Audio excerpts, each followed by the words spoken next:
There is a tablet sitting in a museum drawer in the Middle East that almost no Western researcher has been allowed to photograph in full. It is small, it is dark, it is broken at one corner, and the cuneiform pressed into its surface has been studied for more than a century. But the translation that you are about to hear is not the one that appears in the official catalog. The official catalog calls it a creation list, a simple inventory of animals, the kind of thing a temple scribe would write to track offerings. But there is another reading, a reading whispered between Assyriologists when the recorders are off, a reading that says this tablet is not a list of animals at all. It is a list of beings, 7 of them, 7 different species, made one after the other by the same hands in the same place for the same purpose. And the 7th entry on that list, the one written in slightly smaller signs, the one that comes after 6 earlier attempts, is us, humans, Adamu, the clay creature. Number 7 on a list that begins with something the scribe calls the shining ones, and ends with the species that walks today on every continent of this planet. 6 earlier versions came before us, 6 earlier shapes that did not work, 6 earlier experiments that the makers, the ones the Sumerians called the Anunnaki, the ones from heaven who came down to earth, set aside before they tried again. And what we are going to do tonight, slowly, carefully, with the tablet held in front of us in our minds the entire way, is walk down that list one entry at a time. We are going to look at what each species was, what it was for, why the makers were not satisfied, and what the older texts say happened to those earlier 6 when the 7th, when humanity finally walked out of the workshop on its own 2 legs. Because if this reading is correct, and there are scholars who will tell you in private that it might be, then we are not the first thing that walked on this earth thinking it was alive. We are not even the 2nd. We are the 7th. And the question that has kept certain researchers awake for decades is not what happened to species 1 through 6. The question is whether they are really gone, or whether they are still here, walking among us, hiding in the older parts of the world, waiting for the people who made them to come back and finish what was started. Before we begin, if you find yourself drawn to this kind of forgotten history, the kind that does not show up in textbooks, the kind that hides in museum basements and untranslated tablets, and the quiet conversations between scholars who do not want to lose their funding, then take a moment now to subscribe to this channel and tap the bell. We tell these stories the slow way, the careful way, the way that lets you sit with each piece of evidence, each old line of cuneiform, each name pulled from the dust of a city that was already ancient when Egypt was new. If that is the kind of journey you're looking for, you are in the right place. There is a community of people here who remember the same way we do. Quietly, patiently, with the willingness to consider that the official version might not be the whole story. So if you have not yet, hit subscribe, turn on notifications, and come with us all the way down the list, all the way to entry number 7, all the way to the moment a being made of river clay opened its eyes and looked up at the ones who had shaped it. Now let us begin. To understand the tablet, you have to understand the place it came from. And to understand the place, you have to forget almost everything you were taught about where civilization started. The textbooks will tell you that the first cities were Sumerian. That is true, in a sense. They will tell you that those cities rose in the floodplain between the Tigris and the Euphrates in what is today southern Iraq around 5,500 years ago. That is also true in a sense. What the textbooks do not tell you, because there is no good answer, is how those cities arrived already finished, already sophisticated, already running on a system of writing, mathematics, astronomy, law, agriculture, plumbing, irrigation, animal husbandry, metallurgy, and theology so complete that nothing in the archaeological record shows it being invented. There is no slow climb. There is no awkward early phase.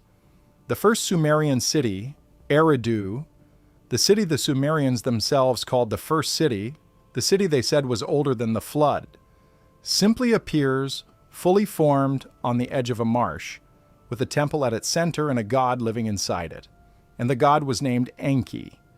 Enki is one of the names you need to remember tonight, because Enki, in the older Sumerian texts, the ones from before the Babylonians edited the stories, is not just a god.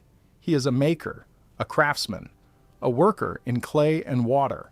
He is the one who, according to the tablets that have been translated and the tablets that have not, sat down with a few of his siblings and decided to try something. He decided to make a worker, a creature that could do the labor that the lower-ranking Anunnaki had been forced to do for generations, digging the canals, hauling the bricks, working the fields, while the senior gods stayed in their temples. Enki and his sister, the one called Ninhursag, the Lady of the Mountain, the Mother of Life, agreed to design a being that would take that burden away. And they did not get it right the first time, or the second, or the third, or the fourth, or the fifth, or the sixth. That is the story the official translations leave out.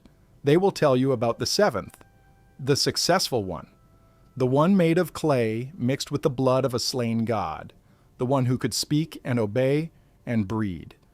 They will tell you that this seventh creature was named Lulu, the primitive worker, or Adamu, the one made of red earth. What they will not tell you, what the broken corner of the tablet suggests, and what the parallel texts in Eridu and Nippur hint at, and what certain bilingual cylinder seals show in pictures the scholars have argued about for 100 years, is that there were 6 earlier attempts, 6 earlier species, 6 earlier creatures that walked out of that same workshop, that same lab, that same temple, and were judged to be failures. And tonight we are going to meet all 6 of them in order the way the tablet lists them. And then we are going to meet the 7th. The first thing you need to understand before we get to entry number 1 is who the Anunnaki actually were according to their own people. Because the modern image of them, the one you see in the speculative books with the ancient astronaut covers, the one with the helmets and the spacesuits and the gold mining operations on a planet called Nibiru, is a heavily filtered version. A version with a lot of 20th century imagination layered on top of a much stranger and much older core.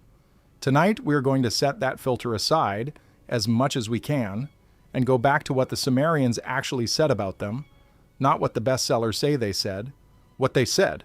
The Sumerians said the Anunnaki were a family. Specifically, they were the children and grandchildren of a sky father called An and an earth mother called Kai. The name Anunnaki, in the older form Anunnaku, breaks down to something like the offspring of An, or the seed of An that came down to Kai. They were not a single race. They were not a single ship. They were a lineage, a bloodline, a house, in the way that a noble house has many rooms and many cousins and many old grudges. There were dozens of them by name in the texts. Some of them lived in the upper realm, the heavens. Some of them lived in the middle realm, on the earth. Some of them lived in the lower realm, the underworld, the place beneath the marsh, the place the Sumerians called the Abzu.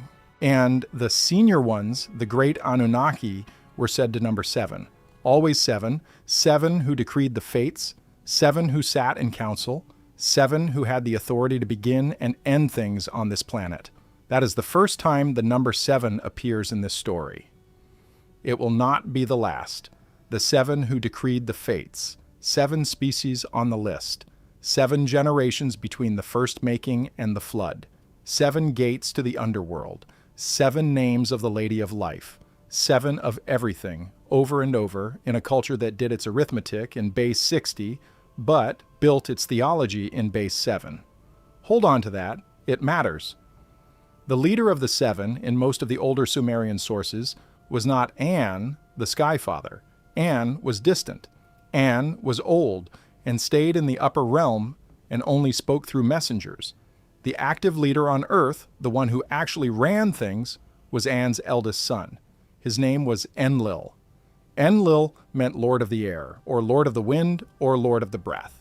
He was the executive. He was the one who said yes and no. He was the one who decided when a city could be built, when a king could be crowned, when a flood could be sent, when an experiment could be approved or canceled. Enlil was strict. Enlil was, in the older stories, often cruel. He did not love humans. He did not love any of the earlier species either. He had been born into a world where the lower-ranking Anunnaki had to do all the labor, and his solution to their complaints was always the same: work harder, suffer in silence, or be replaced. Enki, by contrast, was Enlil's younger half-brother. Enki was the engineer, the water worker, the one who lived in the Abzu, the deep, the freshwater abyss beneath the earth, where the springs come from. Enki was clever.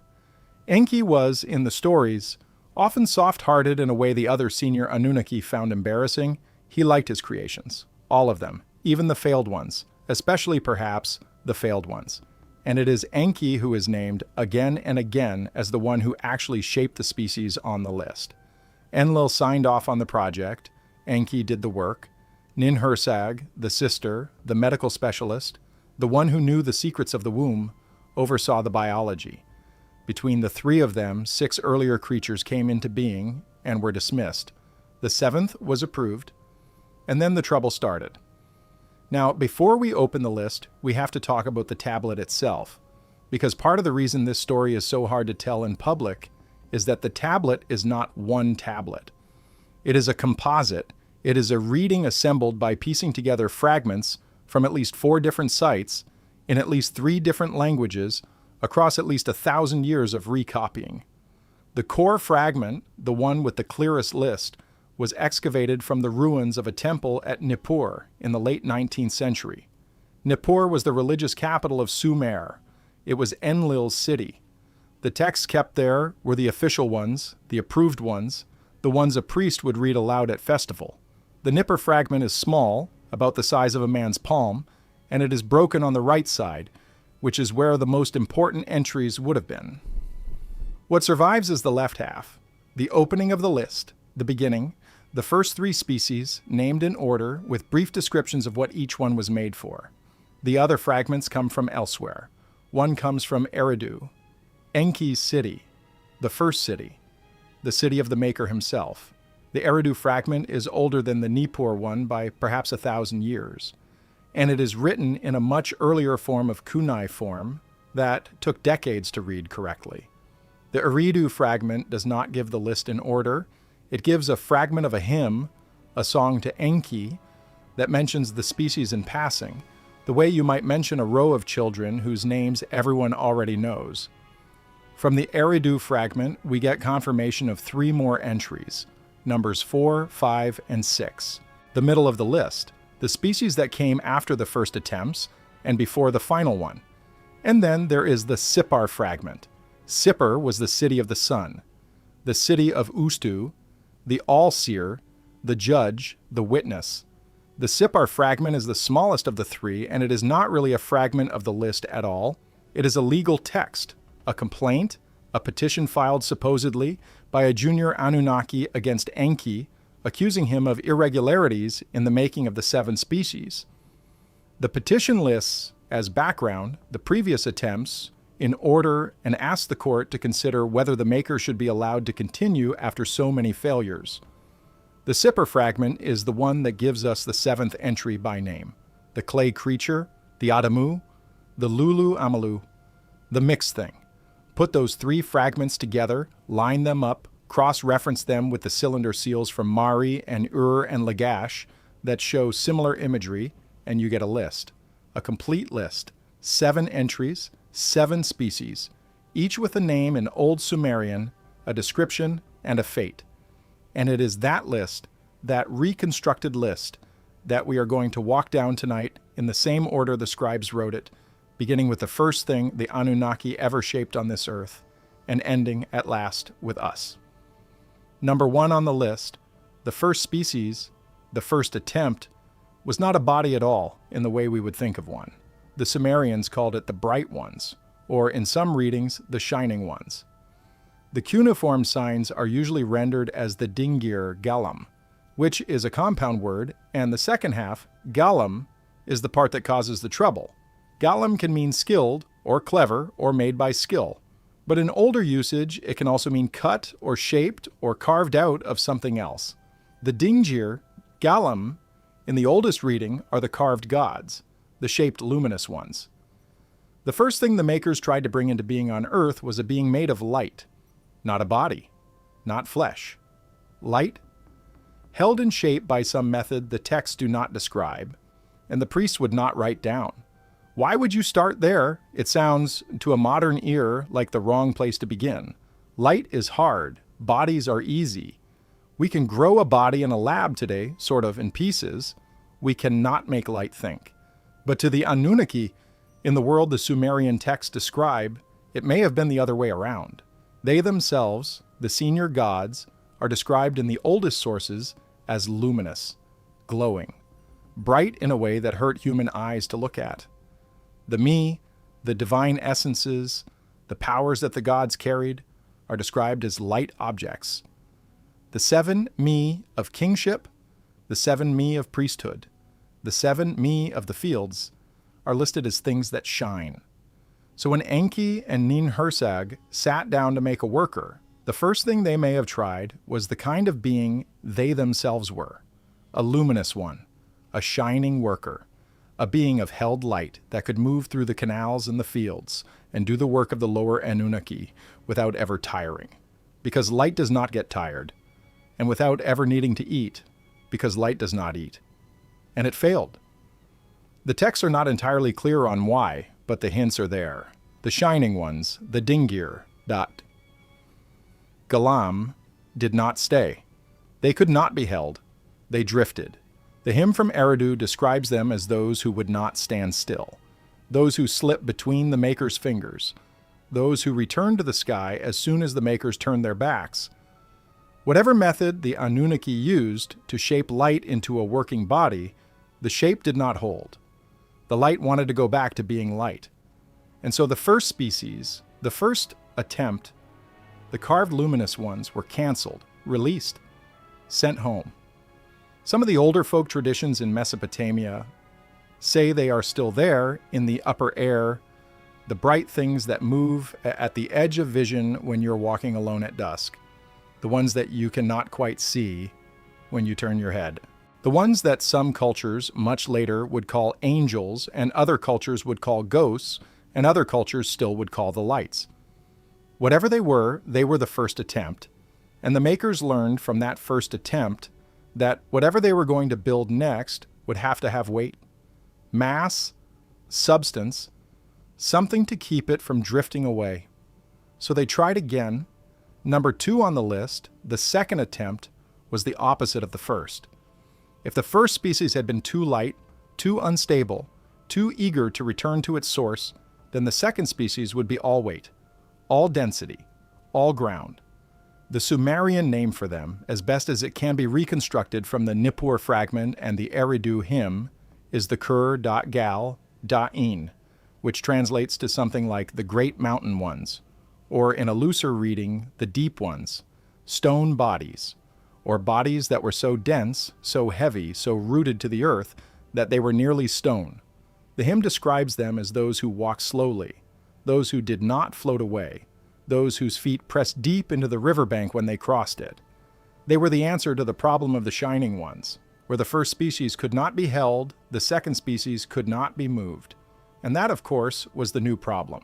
The Kur.gal.in were too slow, too heavy. They worked in the sense that they did not vanish into the sky, but they did not work in the sense that mattered, which was getting the canals dug and the bricks hauled and the harvest in. A worker that takes 3 days to walk across a field is not really a worker. The senior Anunnaki, who had approved the project on the promise that it would relieve the labor burden on the lower ranks, began to complain. The Kur.gal.ine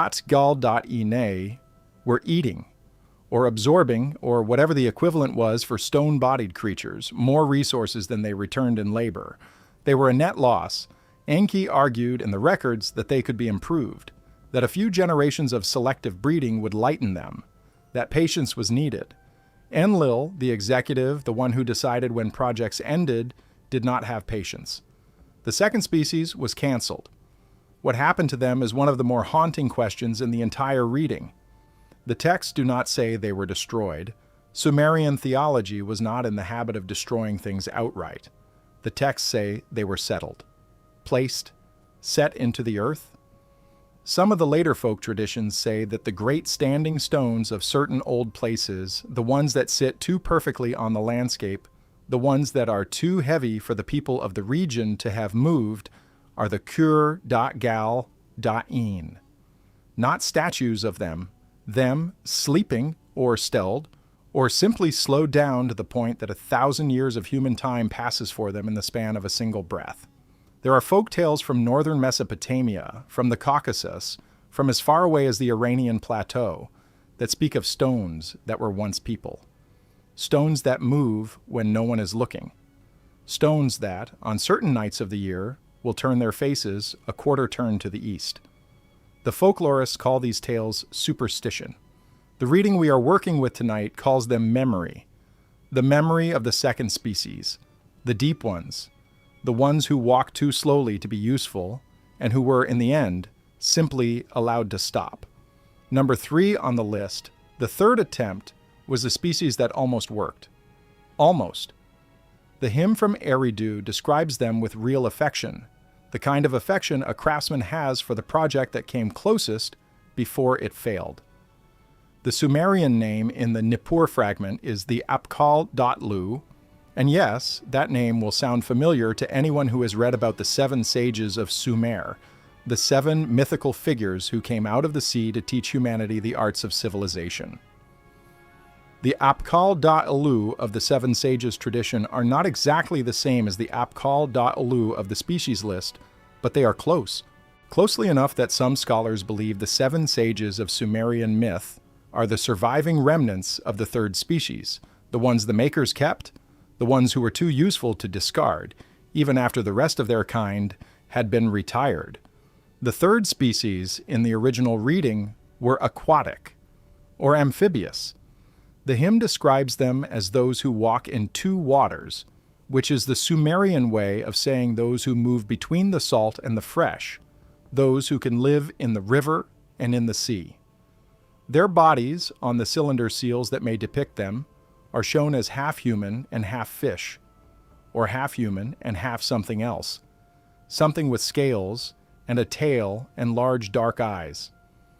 The Babylonian historian Berossus, writing in Greek 1,000 years later, described a being he called Oans, who came out of the Persian Gulf in the morning and returned to the Gulf at night, who taught the people of the coast how to write and how to plant and how to build, and whose body was, in Berossus's careful description, the body of a man wrapped inside the body of a great fish. Berossus is repeating, in his own time, a memory of the third species, the Apkal.lu, the fish ones, the species that came closest to working. What was wrong with them? The texts hint at 2 problems. The first was practical. The Apkal.lu were brilliant. They learned faster than the makers had expected. They began almost immediately to ask questions about their own situation. Why are we here? Who made us? What is the purpose of the work we are being asked to do? They were too curious. They were, in a word that the Sumerian texts use carefully, too godlike. They began to resemble the makers themselves in a way that the makers, particularly Enlil, found uncomfortable. A worker that begins to question the work is no longer a worker. The Apkal.lu were promoted in a sense. Some of them were taken aside, given roles as advisors to the kings, kept on as the 7 sages. Most of them were retired, sent back to the sea, sent to live in the deep water where they had originally been designed to thrive and where they would be, the texts say, content. The folk tradition along the Persian Gulf has stories, well into the Islamic period, of beings that come up onto the beaches at night and sit at the edge of the surf, looking at the lights of the towns and going back into the water before dawn. Local fishermen call them the Elder Ones. The reading we are working with tonight calls them the third species. Quiet now. Patient. Watching the 7th species, our species, do all the things they were not allowed to finish. The second problem with the Apkal.lu was, in a way, more troubling than the first. The texts hint at it without saying it directly, the way the Sumerian scribes always did when they were writing about something dangerous. The Apkal.lu, the fish ones, were beautiful. They were appealing. They were, in some way the texts will not specify, attractive enough to the lower-ranking Anunnaki that there were incidents. There were unauthorized pairings. There were children, half Anunnaki and half Apkal-Da'lu, who should not have existed and who, the texts say in the most careful possible language, were dealt with. This is the first time in the list that the question of mixing comes up. It will not be the last. By the seventh species, by us, the question of mixing will be the central question of the entire story. But it begins here with the third. The fish ones were too close to the makers. They could be loved in the wrong way by the wrong people, and so they were sent away. That brings us on the list to the middle, to the place where the makers paused. 3 attempts behind them, 4 to go. And the records suggest that there was a long delay between the third species and the fourth. A delay measured not in years, but in generations of Anunnaki time, which by the standards of the tablets is measured in increments that start at 3,600 years and go up from there. Whatever happened during that delay, the makers came back to the workshop changed. The fourth attempt was different in kind from the first 3. It was not a refinement. It was not a course correction. It was a new direction entirely. Number 4 on the list, the fourth species, was the one the texts call the King Aena, which translates roughly to the offspring of the storm, or in some readings, the children of the upper air. The fourth species was big, tall. The hymn from Eridu describes them as those whose heads brushed the lintels of the temple, those whose strides crossed the canal in one step, those whose voices carried across the marsh from one city to the next. Giants, there is no softer word for what the fourth species was. The Sumerians built them tall on purpose. After the slow weight of the second species and the dangerous beauty of the third, the makers reasoned that what they needed was simply more. More size, more strength, more reach. A worker that could carry more bricks per trip, dig more canal per day, plow more field per hour by the simple advantage of scale. And the fourth species worked, for a time. For perhaps several generations of human time, the King Ana labored in the fields and the building sites and the quarries of the early settlements that the Anunnaki had established around the marsh. The texts speak of them with a mix of respect and unease. They were good workers. They were obedient mostly. They did not ask the questions the Apkal-Da'lu had asked. They did not drift like the Dingur-Galam or stand still like the Kur-Gal-Ini. They were, on paper, a success. The problem was that they ate enormously. A creature built on that scale needed proportional fuel, and the proportion did not work in the maker's favor. A single Kingju Aena could clear a field in a morning, but it would eat the equivalent of that field in food before the week was out. The math, in Sumerian terms, did not balance. The senior Anunnaki found themselves having to dedicate entire tracts of agricultural land just to feed the workers who were supposed to be working those tracts of land. There were also, the texts say with characteristic understatement, certain incidents involving the giants and the smaller settlements. The Kingju Ana were not always careful about where they stepped. They were not always careful about who they spoke to. They were not always careful, when hungry, about what they ate. The complaints from the lower-ranking Anunnaki, the ones who were supposed to have been relieved by the new species, but were instead now spending their time managing it, became too loud to ignore. Enlil, the executive, made the decision. The fourth species would be reduced. Not eliminated. Reduced. Their numbers would be controlled. Their breeding would be restricted. They would be allowed to continue in small populations in remote areas, but they would not be the answer to the labor problem. They would be instead a side project, a reserve, a specialized tool to be used on certain large construction tasks and otherwise kept far from the cities.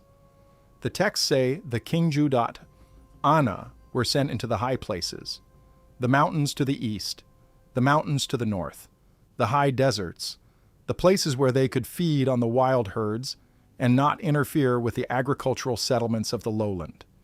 And there, the texts say, they remained. For a long time, for longer, in fact, than any of the previous 3 species had remained on the working roster of the makers. The folk traditions of the entire region, from the Zagros to the Caucasus to the Anatolian highland, are full of stories of giants in the mountains. Tall ones, hairy ones who throw stones across valleys, ones who carry off livestock and occasionally daughters. The Hebrew Bible, written down 1,000 years after the last Sumerian tablet was pressed, preserves these traditions in its older layers, in the references to the Nephilim, the fallen ones, the giants who were on the earth in those days, and also after that. The Greek tradition preserves them in the stories of the Titans, the older race that was overthrown, but not entirely destroyed, the ones who were imprisoned in the deep places of the earth, but who, the stories say, sometimes still stir. The Indian tradition preserves them in the Daityas and the Danavas, the great elder beings who came before the gods of the current age. Every old culture across this part of the world remembers giants. Every old culture insists that the giants were here first. Every old culture says, with surprising consistency, that the giants are not all gone. The reading we are working with tonight says they are not. The reading says the fourth species, the king, Ana, the great-bodied workers who were too expensive to keep at full population but too useful to eliminate, are still scattered through the high places of the world, in tiny remnant populations, in caves and on glaciers and in valleys where outsiders do not go. The cryptozoologists call them by other names. The serious researchers, the ones who will not put their names on a book, call them what the Sumerians called them, the Kingu Ana, the fourth species, the ones who were reduced but not removed, the ones who, on certain still nights, can still be heard calling to each other across the canyons of the high country, in a language no human tongue can shape, with a voice that carries farther than any human voice has ever carried. Number 5 on the list is, in some ways, the most disturbing entry. Not because the species itself was dangerous. The texts suggest, in fact, that the fifth species was gentle, almost timid. The disturbance comes from what the makers were trying to do with them, and from how badly the experiment went wrong. The Sumerian name for the fifth species, as best as it can be recovered from the broken edges of the Eridu fragment, was the Muru, An, which means something like the ones who walk between the heavens, or in a softer translation, the air walkers. The fifth species had wings. The hymn from Eridu does not show them in the way that later artistic traditions, the Mesopotamian winged figures of Assyrian palace reliefs, the cherubim of the Hebrew temple, the angels of the medieval European altarpiece, will eventually depict beings with wings. Those later images are derivative. They are downstream. The fifth species, in the original Sumerian description, was something stranger. The hymn calls them those whose backs are open, those whose shoulders bear the second pair, those who do not need ladders. The makers were trying, after the failure of the first species to stay on the ground, and the failure of the giants to fit into the cities, to make a worker that could move between levels, a creature that could fly to the top of the ziggurat to lay the upper bricks without scaffolding, a creature that could carry messages between the cities of the marsh in hours instead of days, a creature that could, when needed, climb up into the air and look down and report what it saw. It was a clever design, on paper. The execution was where the problem began. Wings, it turned out, are difficult biology. They require specific bone structures, specific muscle attachments, specific lung capacities, specific weight distributions. Enki, in the texts, is described as struggling with the engineering. Nin Hersag, the medical lady, is described as voicing concerns about whether the bodies could even sustain themselves. The first generation of the Muruan, when they finally walked out of the workshop, were beautiful. The texts agree on that. They were tall, but not as tall as the giants. They were slender. They were quiet. Their wings, when folded, lay against their backs like long cloaks. Their faces, in the descriptions, were strikingly like the faces of the Anunnaki themselves, calm and luminous, and not entirely human in their proportions. The trouble was that they could not fly. Not really. They could glide, from a high place to a lower place. They could hover, briefly, with great effort. They could leap and stay aloft for short distances. But sustained flight, the kind that would have justified the entire design, was beyond them. Their wings were too small for their body weight, or their bodies were too heavy for their wings. The biology, in the end, did not balance. They were workers who had been promised the air and given only a glimpse of it. They knew, the texts say, that they had been built for something they could not quite reach, and it broke them. The fifth species, the airwalkers, were the only species on the list that the texts describe as melancholy, as sad, as prone to long silences, and to wandering off into the desert alone. They were aware of their own incompleteness in a way that the giants and the fish ones and the deep ones had not been. They were intelligent enough to know what they had been meant to be, and dignified enough to feel the gap between that and what they actually were. The hymn from Eridu, in one of its more startling lines, says of the Muru, and that they would sit on the high walls of the city in the evenings and look at the sky and weep, not in pain, not in anger, just in homesickness for a sky they could not properly enter. Enki was particularly fond of them, the texts suggest. He was reluctant to dismiss the project. He proposed redesign after redesign. He proposed making the next generation lighter, or making the wings larger, or breeding the Muru. And with the third species, the Apkal.Lu, to combine flight with intelligence. Each proposal was rejected by Enlil. Each generation of the Muru and was allowed to live out its natural span, a span that the texts suggest was not very long and was not replaced. Within a few cycles of the senior Anunnaki, the fifth species had simply faded from the workforce. The last of them are described as having flown or glided or jumped into the western mountains, beyond the reach of the cities, where they were said to have built nests in cliffs that no human could climb to. The folk memory of them survives, of course. Every culture in the ancient Near East has stories of beautiful winged beings who came down from the mountains to deliver messages and went back up before dawn. Every culture remembers them as messengers, as visitors, as something that was almost an angel before any of these cultures had a word for angel. The reading we are working with tonight remembers them as the fifth species, the melancholy ones, the ones who were given just enough wing to know what they were missing. Number 6 on the list is where the reading becomes the most contested and the most dangerous to discuss in the wrong company. Because the sixth species, according to the surviving fragments and the cylinder seal evidence, was the species the makers were not supposed to make. The species the council had not approved. The species that Enki, working alone or nearly alone, brought into being against the explicit instructions of his older brother. And the species whose existence is, in a strange way, the reason the seventh species exists at all. The Sumerian name for the sixth species on the Sifar fragment is the Usham.Gal, which can be translated as the Great Serpent or the Great Wise One, or in a more precise reading, the Long-Bodied Wise One. The sixth species was reptilian, or partly reptilian. The cylinder seals from late Sumer and early Akkad show beings with the heads of men and the lower bodies of long coiling scaled creatures, or beings with the heads of long-snouted reptiles and the upper bodies of men, or beings, harder to interpret, that seem to shift from one form to the other depending on which side of the seal you look at. The artistic record is messy. The textual record is messy in a different way. The Sipar fragment describes the sixth species in language that is alternately reverent and frightened. They were brilliant. They were patient. They were long-lived.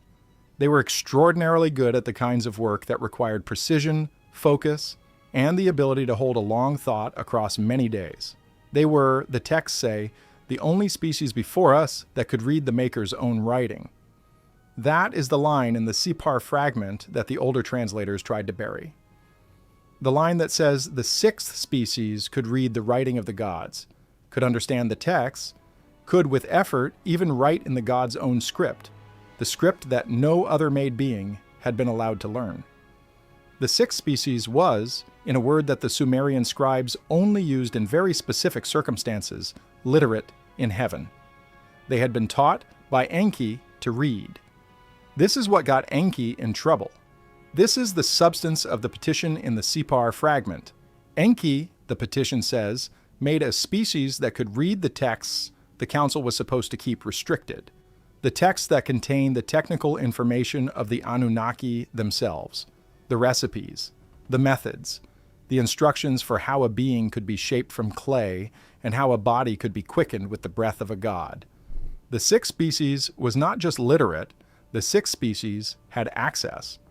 And the petition, filed by a junior member of the council whose name has been worn off the tablet, demanded that Enki explain himself. The petition, according to the partial record, was not granted.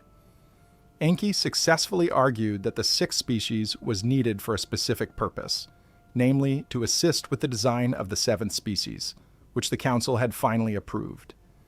He argued that the previous 5 attempts had failed in part because the makers were trying to do all of the design work themselves, and that what was needed was a species smart enough to help refine the next iteration.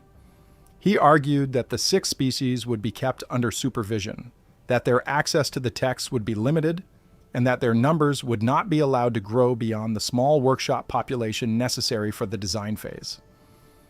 The council, with reservations, accepted his argument. The sixth species was permitted to continue, but the seed had been planted.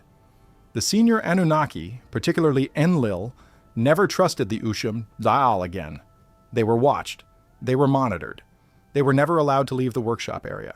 And when the seventh species, our species, was finally completed and approved for distribution to the labor sites, the sixth species was, according to the fragmentary record, decommissioned, not killed, not exiled. The phrase used is something like put underground, settled into the deep, returned to the Abzu, the freshwater abyss, where Enki himself lived. The sixth species, the wise reptilian ones, the ones who had helped design us, were placed below us, in a literal architectural sense. Their workshop was sealed. Their access to the surface was restricted. They were, in the Sumerian phrase, kept as a memory. This is the entry on the list that the modern speculative literature has had the most difficulty with, for understandable reasons. The image of intelligent reptilian beings hidden beneath the earth has, in the past several decades, become so wrapped up in conspiracy material and tabloid speculation and bad science fiction that no serious scholar wants to touch it. But the textual record is what it is. The Sipar fragment says what it says. The sixth species existed in the Sumerian account. They were intelligent, they were literate, they helped design us. And then they were, in a phrase that is uncomfortably literal, put away beneath the floor of the world. Whether they are still there in some form is a question the texts do not answer. The Sumerians clearly believe they were. The temple at Eridu, throughout its long history, maintained a sealed lower chamber that the priests called the Door of the Wise Ones, and which no one was permitted to open. When the city was finally abandoned, in the second millennium before the Common Era, the chamber was sealed again, more thoroughly this time, with imprecations against anyone who might disturb it. Modern excavators have located what may be the chamber. They have not opened it. The reasons given officially are conservation concerns. The reasons given unofficially by the more candid of the field workers are different. So that is the list, up to the moment of the 7th entry. 6 attempts, 6 species. The shining ones who could not be held. The deep ones who could not be moved. The fish ones who came too close to the makers. The giants who ate too much. The air walkers who could not quite fly. The serpent ones who learned too much. 6 lessons in what does not work. 6 chapters in the long apprenticeship of the makers. And on the 7th attempt, after all of those lessons had been absorbed, after the makers had finally figured out what proportions of light and weight, of intelligence and obedience, of size and efficiency, of capability and limitation would balance, they sat down in the workshop one more time, and they made us, number 7 on the list, Adamu, Lulu, the clay creature, the mixed thing, the 7th species, the one that worked. The making of the 7th species is the part of this story that the Sumerian texts describe in the most detail. It is also the part that has been the most heavily translated, edited, retranslated, and argued over in the modern era. There are at least 4 major versions of the making of the 7 species in surviving cuneiform, and they do not entirely agree with each other. What follows is the composite reading, the one that combines the Atrahasis epic, the Enuma Elish, the older Sumerian sources from Eridu and Nippur, and the relevant cylinder seal imagery into the most coherent account that the surviving evidence allows. The 7th species was made in a chamber the texts call the Bit Shimti, the House of Fates, or the Room of Destinies, located within the temple complex at Eridu. The chamber was a workshop. The texts describe it with a level of practical detail that is striking. There were tables, there were vessels of clay and water, there were tools named individually in the lists for cutting and shaping and smoothing. There were 14 birth goddesses, lower-ranking female Anunnaki specialized in midwifery and what we might today call obstetrics, who assisted Ninhursag in the actual physical assembly of the bodies. The senior makers, Enki and Ninhursag, did not work alone. They had a team. The making of the 7 species was, in modern terms, an industrial process, or as close to industrial as anything in the ancient world ever was. The base material was clay. The texts are consistent on this. Clay from the bank of the Tigris, or from the bank of the Euphrates, or from the place where the 2 rivers came together. The clay was mixed with water from the Abzu, the underground freshwater source that Enki controlled. So far, the recipe sounds like the recipe for any pottery. But then comes the ingredient that has caused more argument than any other in the long study of these texts. The clay and water mixture was combined with the blood of a slain god. The Atrahasis epic, the Sumerian flood narrative, names the slain god as Wei-Ilu, or in some readings Geshtui, a minor deity whose role in the council is otherwise barely mentioned. He was, by the descriptions, one of the lower-ranking Anunnaki, possibly a leader of the labor strike that had pushed the senior gods to authorize the creation of a worker species in the first place. Possibly a volunteer, possibly, more darkly, a sacrifice chosen against his will. The texts do not entirely clarify which. What they do clarify is what was taken from him, his blood, his flesh in some readings, and most importantly, what the texts call his Ti-ima, a word that has been translated as his intellect, his consciousness, his self-awareness, his ghost, or in the most precise reading, his pattern.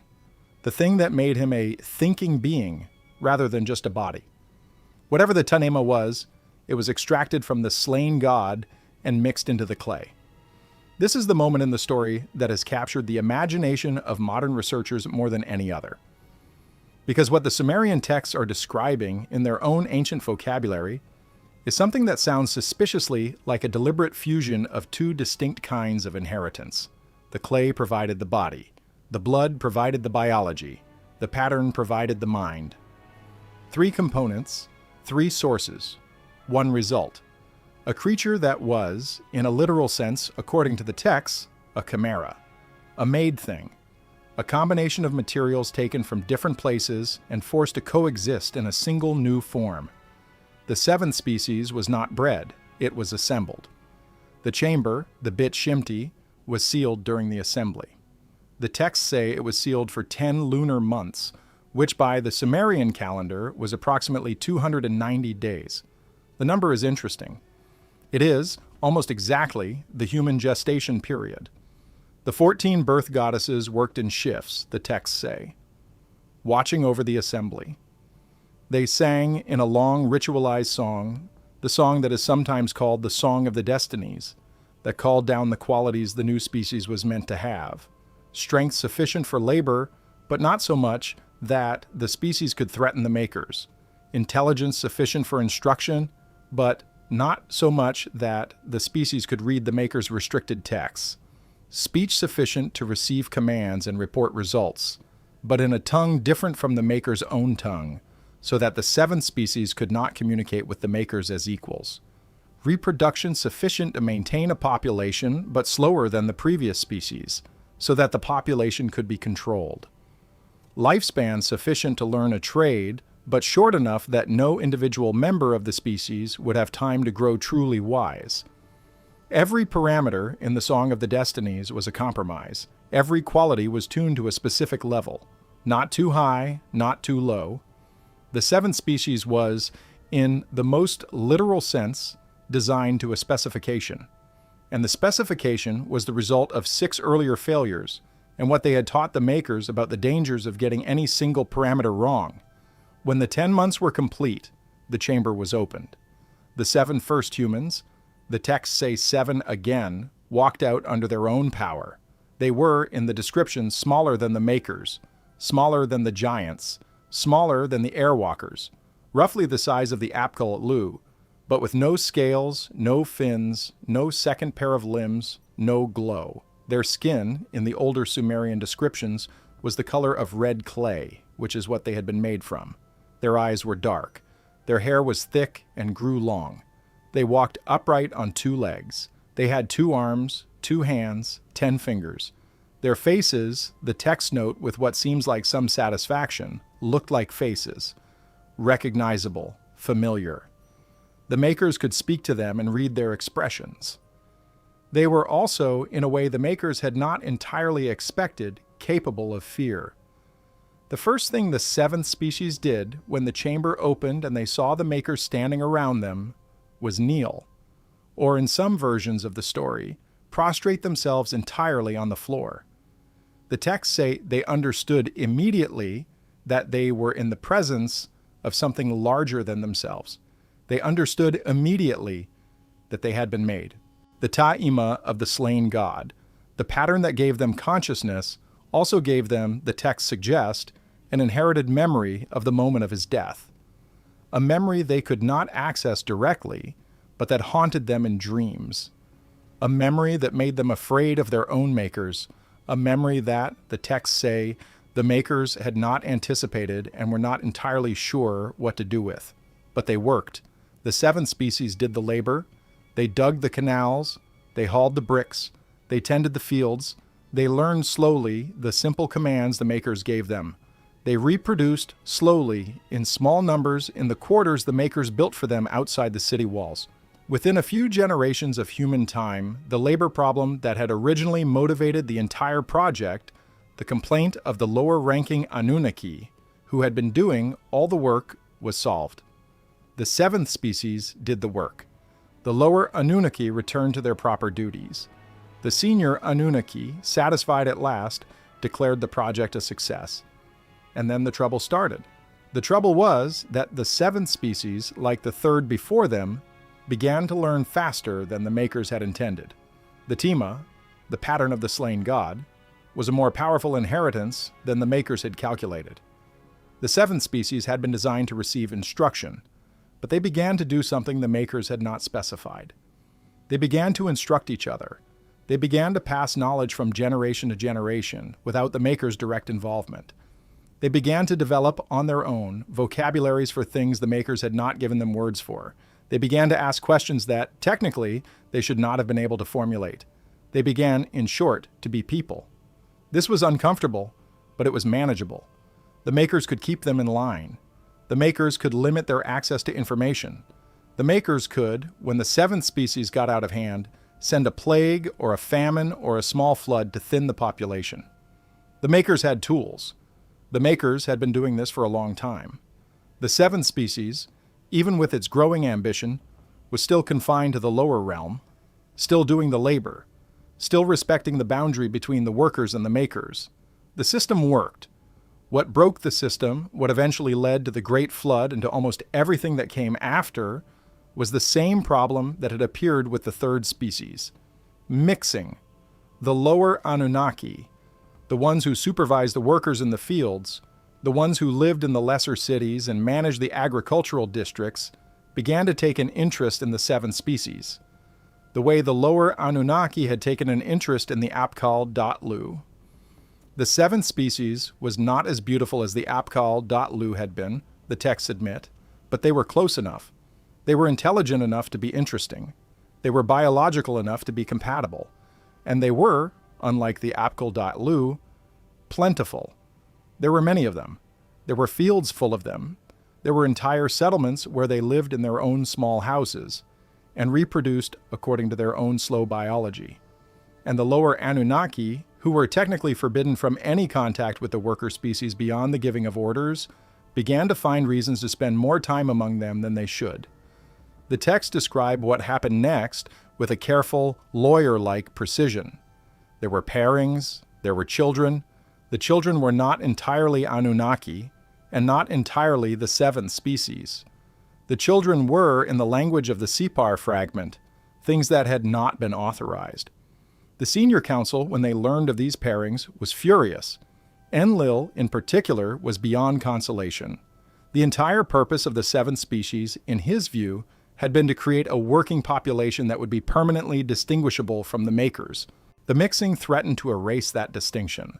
If the lower Anunnaki and the seventh species could produce viable hybrid offspring, then within a few generations, the line between the makers and the made would blur. The hierarchy would collapse. The system would no longer work. There was a long council. The texts hint at it without describing it in detail, the way they tend to do when the subject is too sensitive. Different members of the council proposed different solutions. Some proposed killing all the hybrid children and forbidding any further contact. Some proposed letting the situation play out and seeing what the hybrids became. Enlil proposed, in the end, the most drastic solution available. He proposed wiping the slate, sending a flood, drowning the entire seven species, hybrids and pure alike, and starting over with a new design that would not have the problem. This is the famous flood, the flood that appears in the Atrahasis epic, in the Gilgamesh epic, in the Bible, in the Quran, in the flood traditions of dozens of cultures around the world. The flood that, in the Sumerian account, was not a natural disaster, but a council decision, a management action, a reset. The senior Anunnaki, having determined that the seventh species had failed in the same way the third species had failed, but on a much larger scale, decided to terminate the project. Enki, true to character, did not entirely agree with the decision. The texts say he did not openly oppose it, because openly opposing Enlil was not something even Enki could do.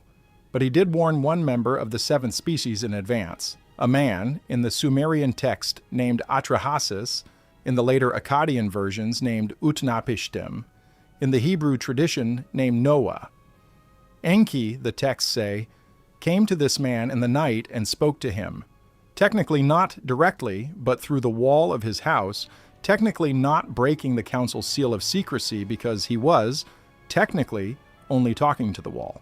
He told the wall, loudly enough that the man inside could not help but hear, that a flood was coming, that all the seven species would be drowned, and that if the man wanted to survive, he would build a boat of specific dimensions and load it with breeding pairs of all the necessary domestic animals and provisions for an extended journey. The man built the boat. The flood came. The senior Anunnaki, in the text, were taken aback by the scale of what they had done. The Atrahasis epic describes the gods themselves weeping in the upper realm as they watched the seven species drown by the millions in the rising water. They had not expected it to look like that. They had ordered the action in council. They had agreed it was necessary. But seeing it happen, watching the bodies float past, hearing the cries of the children whose mothers had carried them as far as the highest hills could go, before the highest hills also went under, was different. The senior Anunnaki, the texts say, gathered around the cooking smoke of Atrahasis when the boat finally came to rest on a mountain in the north, like flies to a sacrifice, and they swore among themselves that they would never do this again. But of course, the seventh species was not entirely gone. Atrahasis was alive. His family was alive. The breeding pairs were alive. And after the waters receded, the senior Anunnaki, after some debate, allowed them to continue. The decision was made not to redesign the species, not to start over with an eighth attempt, but to keep the seventh and adjust the parameters slightly. The lifespans, the texts say, were reduced. Before the flood, the seven species had been living for hundreds of years per individual. The records of the antediluvian patriarchs in the Hebrew Bible, the long lifespans attributed to Methuselah and his predecessors, are a memory of this. After the flood, the lifespans were cut to 120 years in one version of the decree. to something even shorter in practice. The seventh species would still live, but it would live briefly. No individual would have time to accumulate enough knowledge to challenge the makers. No individual would learn the texts the makers wanted to keep restricted. No individual would, even with the Tiime of the slain gods still humming in the background of their minds, become wise enough to be dangerous. The seventh species was kept. The seventh species was reduced. The seventh species was permitted to continue, on the strict condition that the lower Anunnaki not interfere with them again. There would be no more pairings. There would be no more hybrid children. The line between the makers and the made would be enforced from now on, the texts say, by direct intervention of the council if necessary. And for a while after the flood, this seems to have worked. The seventh species, the survivors of the flood, repopulated the lowlands.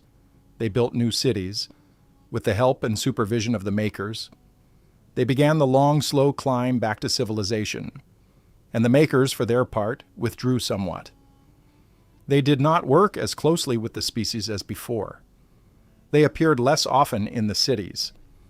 They communicated increasingly through priests and through dreams rather than through direct meetings. The age of the gods walking among men, which had been the normal state of affairs for the early seven species, was over. The age of the gods being merely heard about was beginning. This is where the conventional translation of the Sumerian creation tablets ends. This is where the textbooks pick up the story. The textbooks call this the beginning of recorded human history. The reading we are working with tonight calls it something else. The reading calls it the moment the seventh species was put on probation. The moment the makers stepped back to see whether the design they had finally arrived at, after 6 earlier failures and 1 nearly catastrophic accident, would actually hold up over time. The moment they began to wait and to watch and to see what we, the seventh species, the result of so much labor and so much compromise and so much heartbreak in the workshop at Eridu, would do with the existence we had been given. That waiting, the reading says, is still going on. The makers have not gone away. The senior Anunnaki are not, in the Sumerian framework, dead or vanished or returned to some other planet. They are, in the framework of the texts, simply elsewhere, in the upper realm mostly, in the deep places sometimes, in the chambers below cities that have not been opened, in the case of the sixth species, in the high country, in the case of the giants, in the sea, in the case of the fish ones. The earlier species are still here. The makers are still watching. The list, from the perspective of the tablet, is not closed. It ended at 7 for now, but the tablet does not say it could not be reopened. And that brings us to the part of the reading that the contemporary researchers, the ones who follow this material seriously, find the most unsettling. Because if you take the texts at their word, if you accept that the Sumerians knew what they were talking about when they described the council and the workshop and the seven species and the flood, then you have to accept the implications. You have to accept that the seventh species, our species, is on a list, a specific list, a list of attempts, a list of designs. And lists, by their nature, are things that get longer. The seventh species was the seventh because 7 came before. There is no rule in the texts that says there cannot be an 8th. The rule in the texts is just that, as of the date the council last spoke on the matter, the seventh species was permitted to continue. The seventh species was on probation. What does it mean for a species to be on probation? What does it mean for a species to be a project? What does it mean for an entire civilization to be the result of a workshop assembly in a temple in a city that no longer exists, and for that workshop to still technically, in the framework of the texts, be open? These are the questions the reading raises. These are the questions that conventional history will not ask, because conventional history does not work in this framework. But these are the questions the tablet, the reconstructed tablet, the 7-entry tablet leaves us with. Let us, before the night is over, walk back through the list one more time. Let us hold each entry in our minds together, in order the way the priests of Eridu would have done before they entered the inner chamber to perform the rites. Let us take each species seriously, not as a curiosity, not as a fragment of someone else's mythology, but as what the Sumerians believed they were.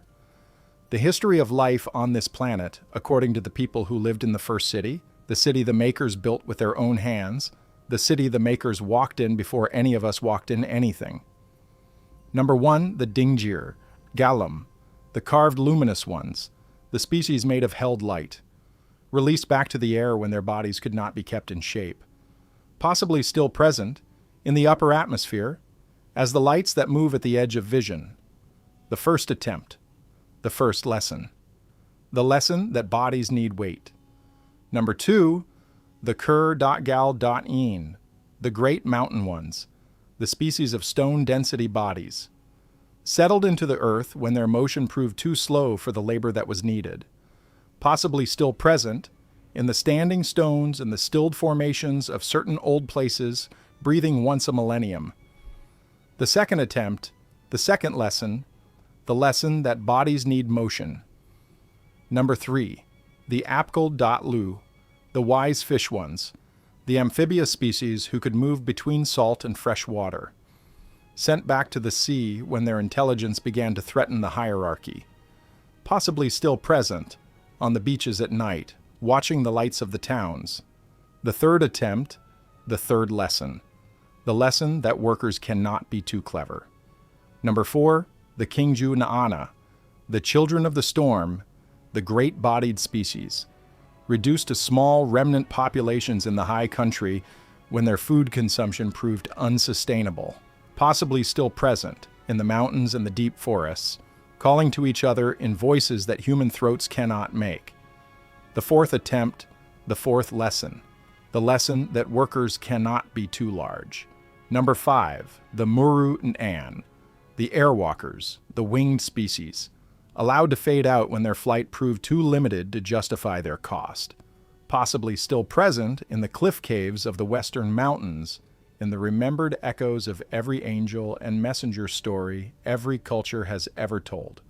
The fifth attempt, the fifth lesson, the lesson that workers cannot be given, hopes that their bodies cannot fulfill. Number 6, the Usham Gal, the long-bodied wise ones, the reptilian species, sealed beneath the floor of the workshop when their literacy threatened to expose the maker's restricted texts.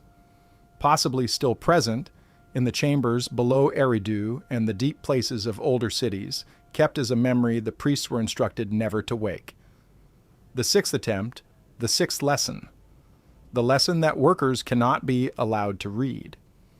Number 7, the Lulu, the Adamu, the clay creature, the mixed thing, the species made of river clay and slain God's blood in the pattern of a being who had never wanted to die.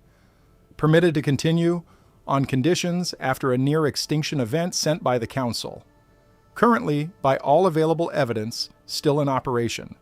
The 7th attempt. The lesson is still being learned. The lesson is still being conducted.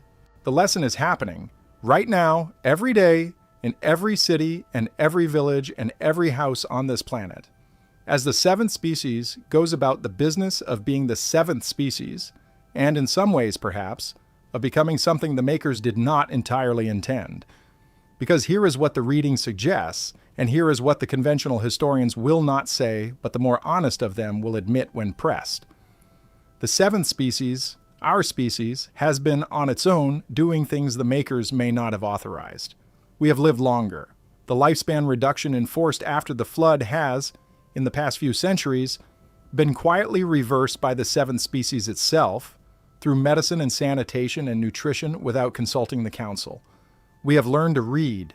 The literacy that was supposed to be reserved to the 6th species has, in the past 5,000 years, become almost universal among the 7th.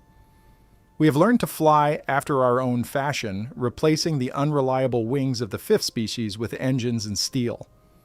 We have learned to communicate at distances that even the fish ones could not have managed. We have, in short, begun to do the things that each of the previous 6 species was not allowed to do. And we have done them not by being given permission, but by figuring it out ourselves. The reading says, this is what is being watched. This is what the senior Anunnaki, in whatever upper realm they currently occupy, are paying attention to. The 7th species is a unique experiment in the framework of the tablet.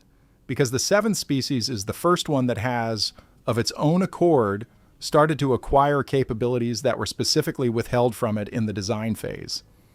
The seventh species is becoming something that the design did not specify. And the question, the reading says that the council is currently sitting with, in whatever form their sitting takes, is whether this is a flaw in the design or a feature of it. Whether the makers got it right, more right than they knew, when they mixed the tiuima of the slain god into the clay. Whether the pattern of a being who had not wanted to die, who had been killed against his will to be the consciousness inside the worker species, is now expressing itself, slowly, across thousands of generations, by becoming something larger than a worker, by becoming in some way that the makers did not plan for an inheritor. That word, inheritor, does not appear in the surviving Sumerian fragments. The reading borrows it from the slightly later Akkadian texts, where it has a specific legal meaning. An inheritor is not the same as an heir. An heir is named in advance. An inheritor is the one who turns out, in the end, to be holding the property after the previous holder is gone. The previous holder may not have intended this. The previous holder may not have approved. But by the operation of time and circumstance and the unfolding of events, the property is, in the end, in the hands of the inheritor. The reading suggests that the seventh species is currently, by the operation of time and circumstance, in the process of inheriting. From the makers, from the previous six species, from the workshop and the workshop's tools and the workshop's accumulated wisdom of 7 attempts, we are, the reading says, taking over the project, slowly. Not by force, not by rebellion, but by simply, generation after generation, refusing to stay within the parameters the design specified. This is, the reading says, what the makers may have always intended, or what they may not have intended at all. The texts do not entirely settle the question. There are passages in the more obscure of the fragments that suggest Enki, the maker, designed the tipos gidjar, aim deliberately to give the seventh species the capacity for this kind of slow takeover. There are passages in other fragments that suggest Enlil, the executive, would have terminated the project if he had foreseen this, and that the only reason the project was not terminated is that Enki successfully concealed the tiuima's full potential from the senior council.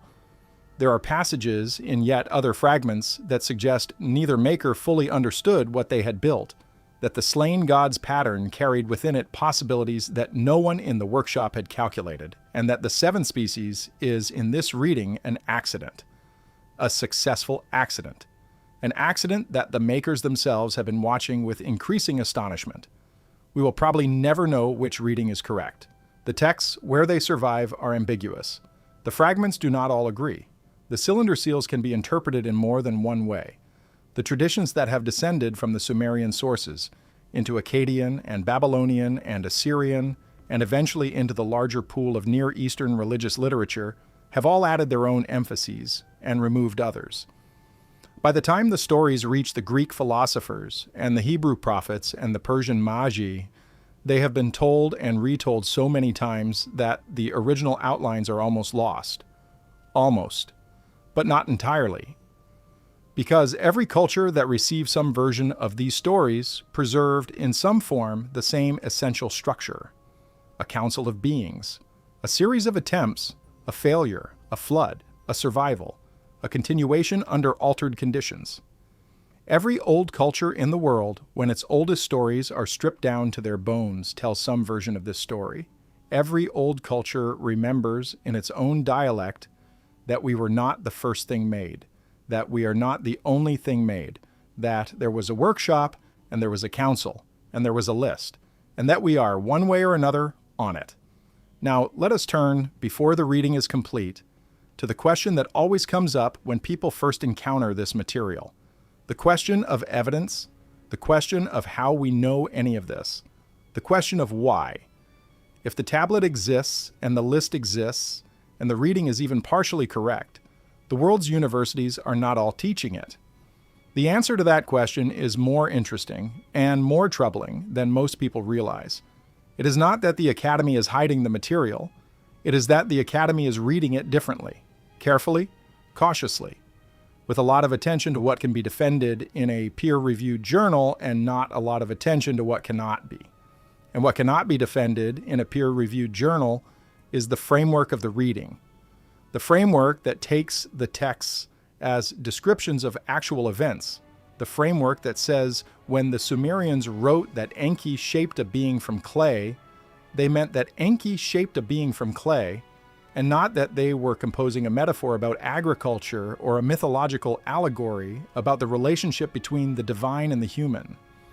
The Academy, almost without exception, reads the Sumerian texts as literature, as theology, as mythology, as, in the most generous readings, as religious philosophy expressed in the imagery of the time.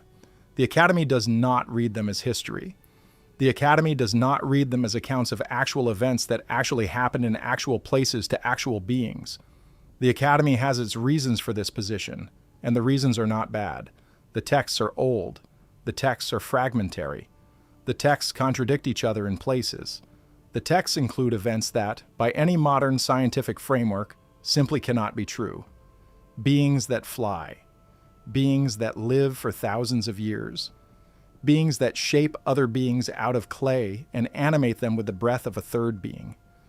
None of this fits within the materialist framework that the Academy operates inside, and so sensibly, by the standards of the Academy, the texts are read as something other than history.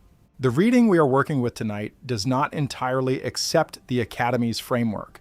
The reading we are working with tonight asks the question that the Academy will not ask, which is, what if the texts mean what they say?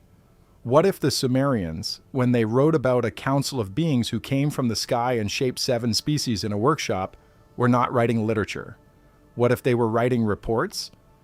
What if they were writing the way a clerk writes when describing what happened on the construction site that day? With slightly elevated language because the events were important. With references to the gods because the gods were the management. But fundamentally, accurately, in the way that a witness records what a witness has seen. Under this framework, the texts become something different. They become the oldest set of historical records in the world. They become, in fact, the only historical records we have for the period before the conventional historical record begins. The conventional record begins more or less with writing itself in the Sumerian period.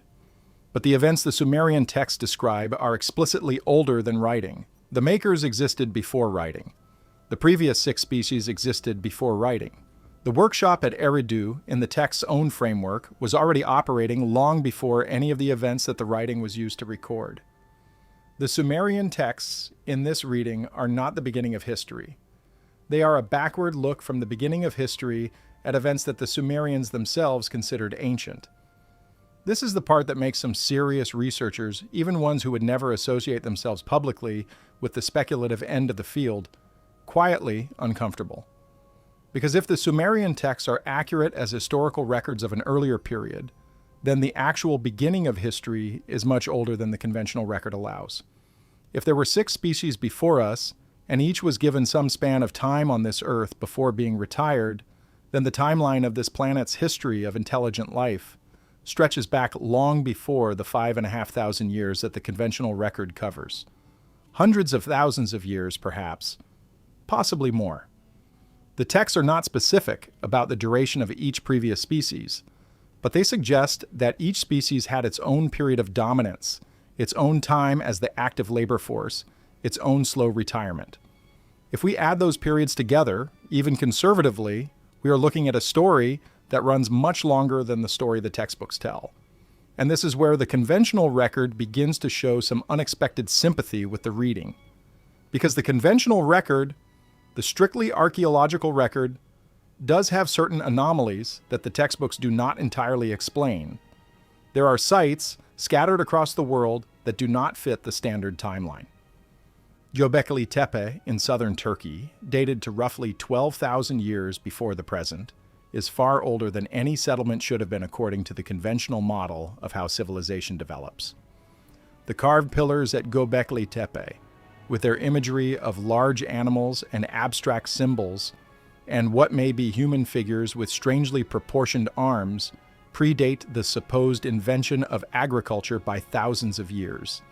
They predate the supposed invention of pottery by a similar margin, They predate, in effect, everything that civilization is supposed to require before it can build something like Göbekli Tepe. And yet, there it is, built, carved, standing. Göbekli Tepe is not in the direct lineage of the Sumerian texts. It is in a different region, and it predates the Sumerian period by at least 6,000 years. But it raises the same question, the question of who built it, the question of what tools they had, the question of what tradition of knowledge they were working within. The conventional answer is that hunter-gatherers built it somehow with stone tools in their spare time, without any kind of supervisory framework or institutional continuity. The conventional answer is, even by the Academy's own standards, strained. The reading we are working with tonight offers a different answer. The reading says that Göbekli Tepe, and other sites like it, are remnants of the period when the previous species were still active, when the makers were still operating in the open, when labor was still being done by beings other than us. The reading says these sites were built, or were built with assistance, by the species that came before our species, and that they have stood for so long because in the period when they were built well. Other anomalies in the conventional record point in similar directions. The deep pits and tunnel systems beneath certain old cities, including the long-sealed lower chamber at Eridu that we discussed earlier, do not have clear architectural explanations within the framework of the conventional record.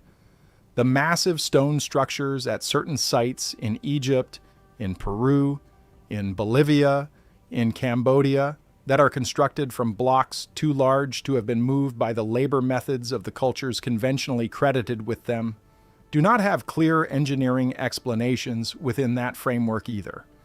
The conventional record either explains them with vague references to lost techniques or attributes them increasingly under pressure to dates earlier than the conventional record's own framework can quite accommodate. The reading we are working with tonight has a simpler explanation. These sites were built when other species were still doing the heavy lifting. The fourth species, the Kingjutsat Na'ana, the great-bodied workers, were still moving stone in numbers that would have been useful for this kind of work. The makers, the senior Anunnaki, were still directly involved in major construction projects. The labor force available to early architecture was, in the framework of the reading, dramatically larger than the conventional record allows. This is not a complete theory. The reading does not pretend to explain every anomaly. It does not, for instance, explain why so many of these older sites are located along certain geographic corridors that do not entirely correspond to the regions the Sumerian texts identify as the makers' centers of operation. It does not explain why the iconography at the older sites, while it has some shared elements with the Sumerian iconography, also has substantial elements that are entirely independent. It does not explain the timing gaps, the long periods of apparent quiet between waves of construction, the way certain regions seem to go dark for thousands of years before suddenly hosting major activity again. The reading is, like all readings, partial. It explains some things and leaves other things to be explained. It is offered in the spirit of the original Sumerian sources as a perspective that has not been allowed full consideration in the conventional account, rather than as a complete replacement for that account. What it does do, the reading, what it does do effectively, is to take the Sumerian texts seriously on their own terms, to accept that the people who wrote them were trying to convey something real in the language they had available, about events that they considered to have actually happened, to accept that the 7 species list is not a metaphor for the seasons or a poetic catalog of types of clay or a teaching parable about the virtues of perseverance. The reading takes it as what it appears to be on the face of the tablet, a list of species made by makers in a sequence, with each entry having its own name and its own characteristics and its own fate. The reading takes the tablet at its word, and under that taking, the tablet says what it says. That is, in the end, the most one can do with a document this old. The fragments are what they are. The translations are what they are. The cylinder seals The temple records, the parallel texts in other Mesopotamian languages are what they are.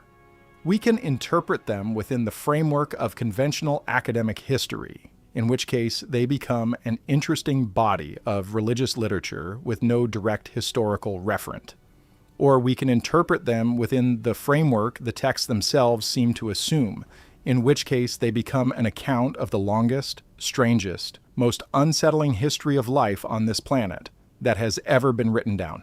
Either choice is a choice. The reading we have walked through tonight is the second choice. It is not the only valid choice, but it is, in our view, the choice the texts are asking us to make. So, before we let the night go, before we let the tablet drop back into the museum drawer where it has been sitting for 100 years, let us consider what it would mean if the second choice is the right one. Let us sit, briefly, with the implications.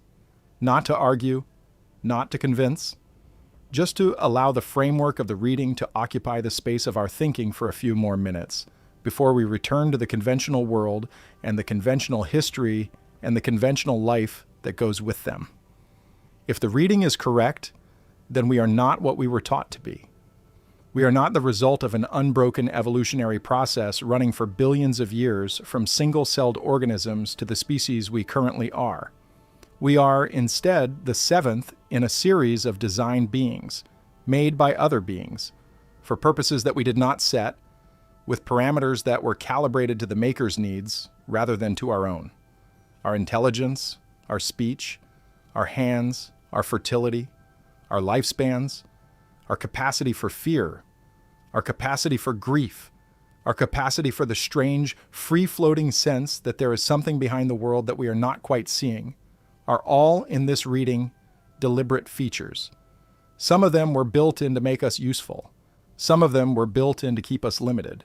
The pattern that became our consciousness was extracted in this reading from a being who had not consented to die, and that pattern is still humming inside us, still carrying his memory of the moment of his death, still surfacing in our dreams and in our anxieties, and in the way that our dying is the one thing, even now, even with all our medicine, that we cannot quite reconcile ourselves to. The slain God is not a metaphor. The slain God is, in the framework of the reading, the actual ancestor of our subjective experience. If the reading is correct, then we are not alone on this planet. We have not been alone for a very long time. The previous 6 species are, in various conditions, in various locations still here. The deep ones in the standing stones, the fish ones in the seas, the giants in the high places, the airwalkers in the cliff caves, the serpent ones beneath the floor of the older cities, the shining ones drifting at the edges of vision. We are surrounded, the reading says, by our own elder siblings. Most of them are quiet. Most of them are out of the way. Most of them are not interested in interfering with our affairs, but they are present. They share the planet with us, and they have, in some cases, been watching us for a much longer time than we have been able to watch ourselves. If the reading is correct, then the makers themselves have not gone anywhere.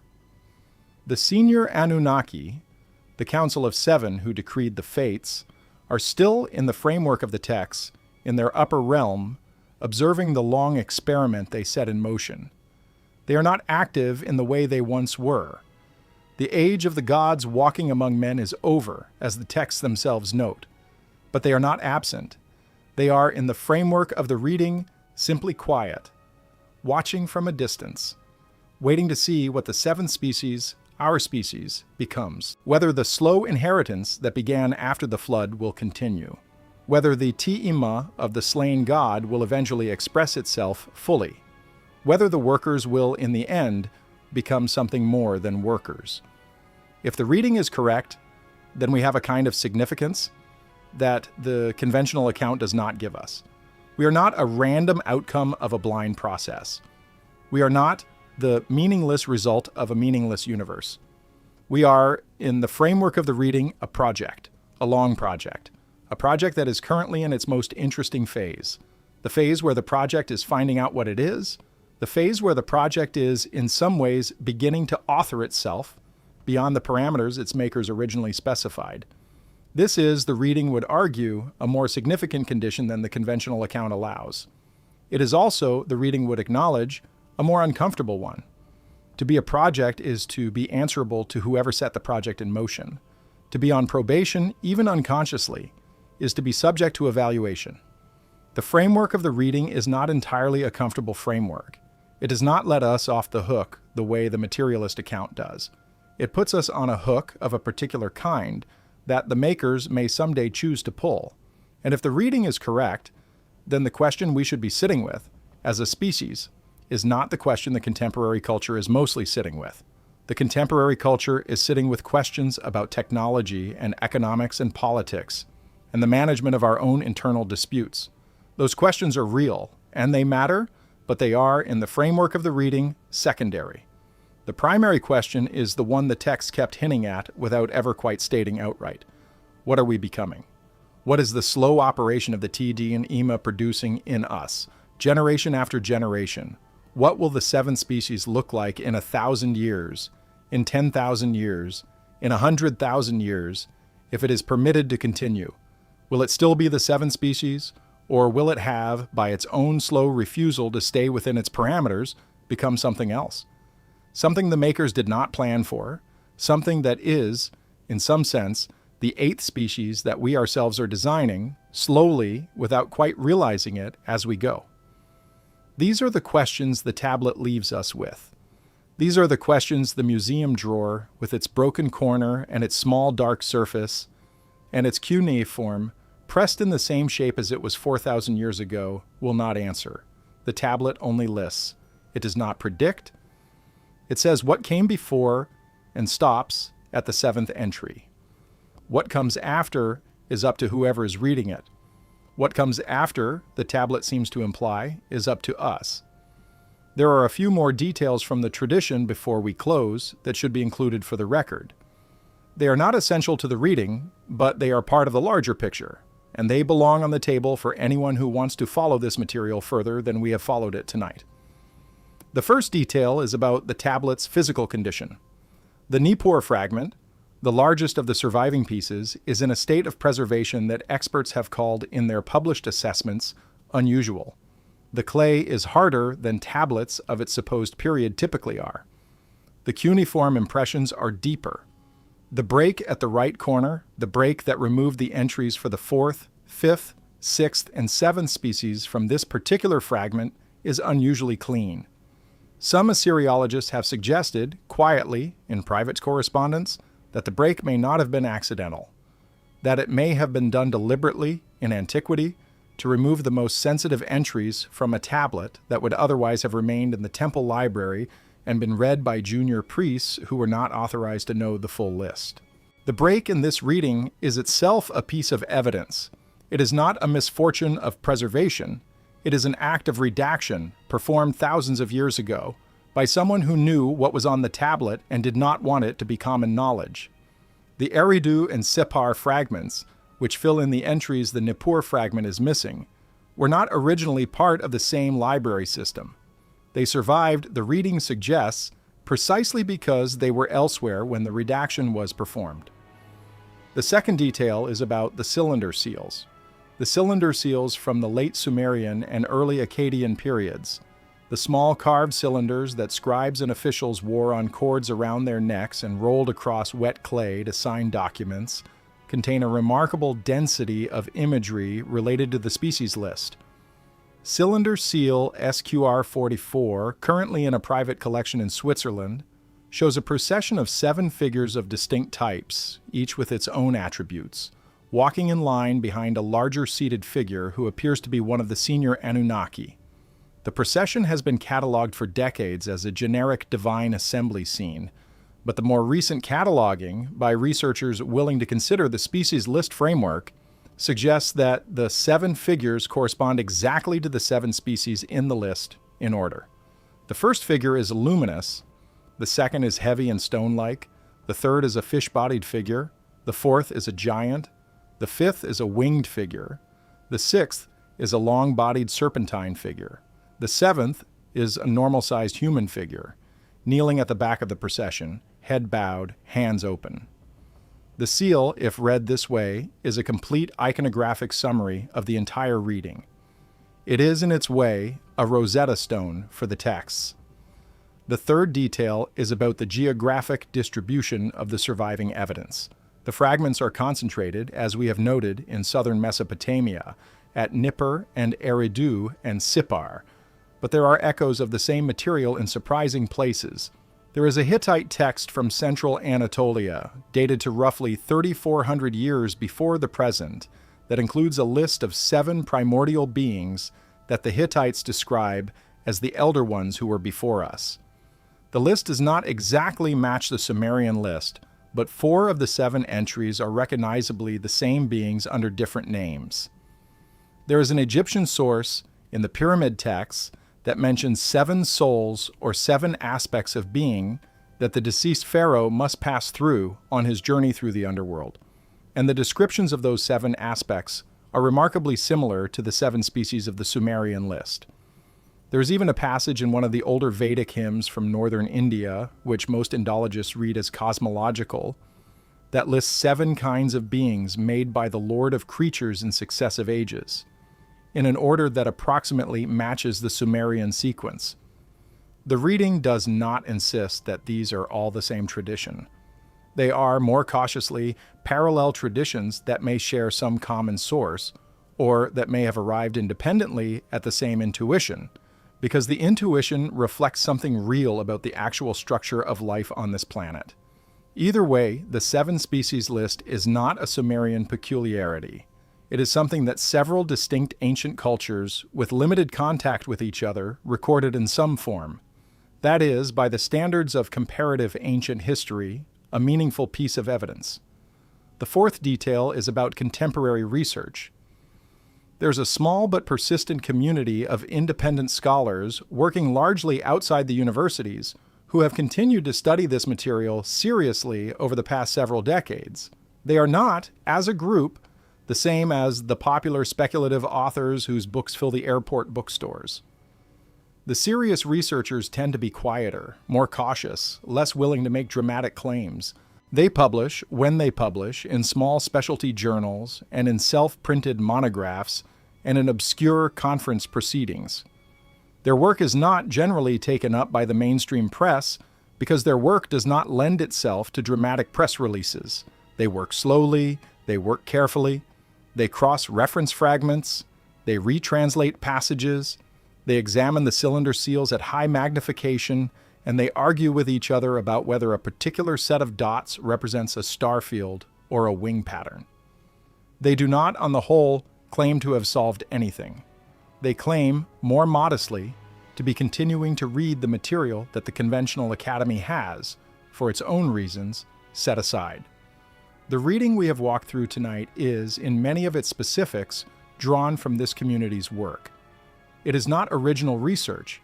It is, in a sense, the synthesis of work that has been done by other people over many decades, and that has, until recently, been almost entirely invisible to the general public. That invisibility is changing. The internet, for all its problems, has made it possible for material that the conventional channels would have ignored to find audiences anyway. The community of independent researchers has, in the past 10 or 15 years, become more interconnected, more able to share their work, more able to bring younger scholars into the conversation. There are, at this point, dozens of people around the world doing this kind of work. Most of them will never be famous. Most of them do not particularly want to be. They want, mainly, to be allowed to continue doing the reading, to continue refining their translations, to continue putting the fragments together into a more complete picture of what the original text actually said. They are, in a way that may be appropriate to the material itself, a quiet community, a patient community, a community that knows how to wait. The reading we have walked through tonight is offered with gratitude to that community, and with the hope that the audience for this kind of careful, slow, respectful approach to the ancient material is larger than the conventional channels have given it credit for being. The fifth detail, and one that deserves more attention than it usually receives, is about a specific category of cylinder seal that appears with surprising frequency in the late Sumerian and early Akkadian periods, and that the conventional iconographic catalogs have struggled to classify. The seals in question depict not the procession of 7 species, which we discussed earlier with reference to seal SQR-44, but a different scene entirely. The scene shows 2 figures facing each other across what appears to be a tablet or a low table. One figure is large, seated, with a horned headdress that identifies it as a senior member of the Anunnaki Council. The other figure is smaller, standing, holding what looks like a stylus, and is depicted with the proportions of the 7th species. A human, in other words, in the act of writing in the presence of a god. The conventional reading of these seals describes them as scenes of priestly dictation, the god instructing the priest in the proper form of a prayer or a ritual. The reading we have been working with tonight offers a different interpretation. The seals, in this reading, depict the moment of transmission, the moment at which the 7th species, having been judged competent by the council, was permitted to begin keeping records on its own behalf.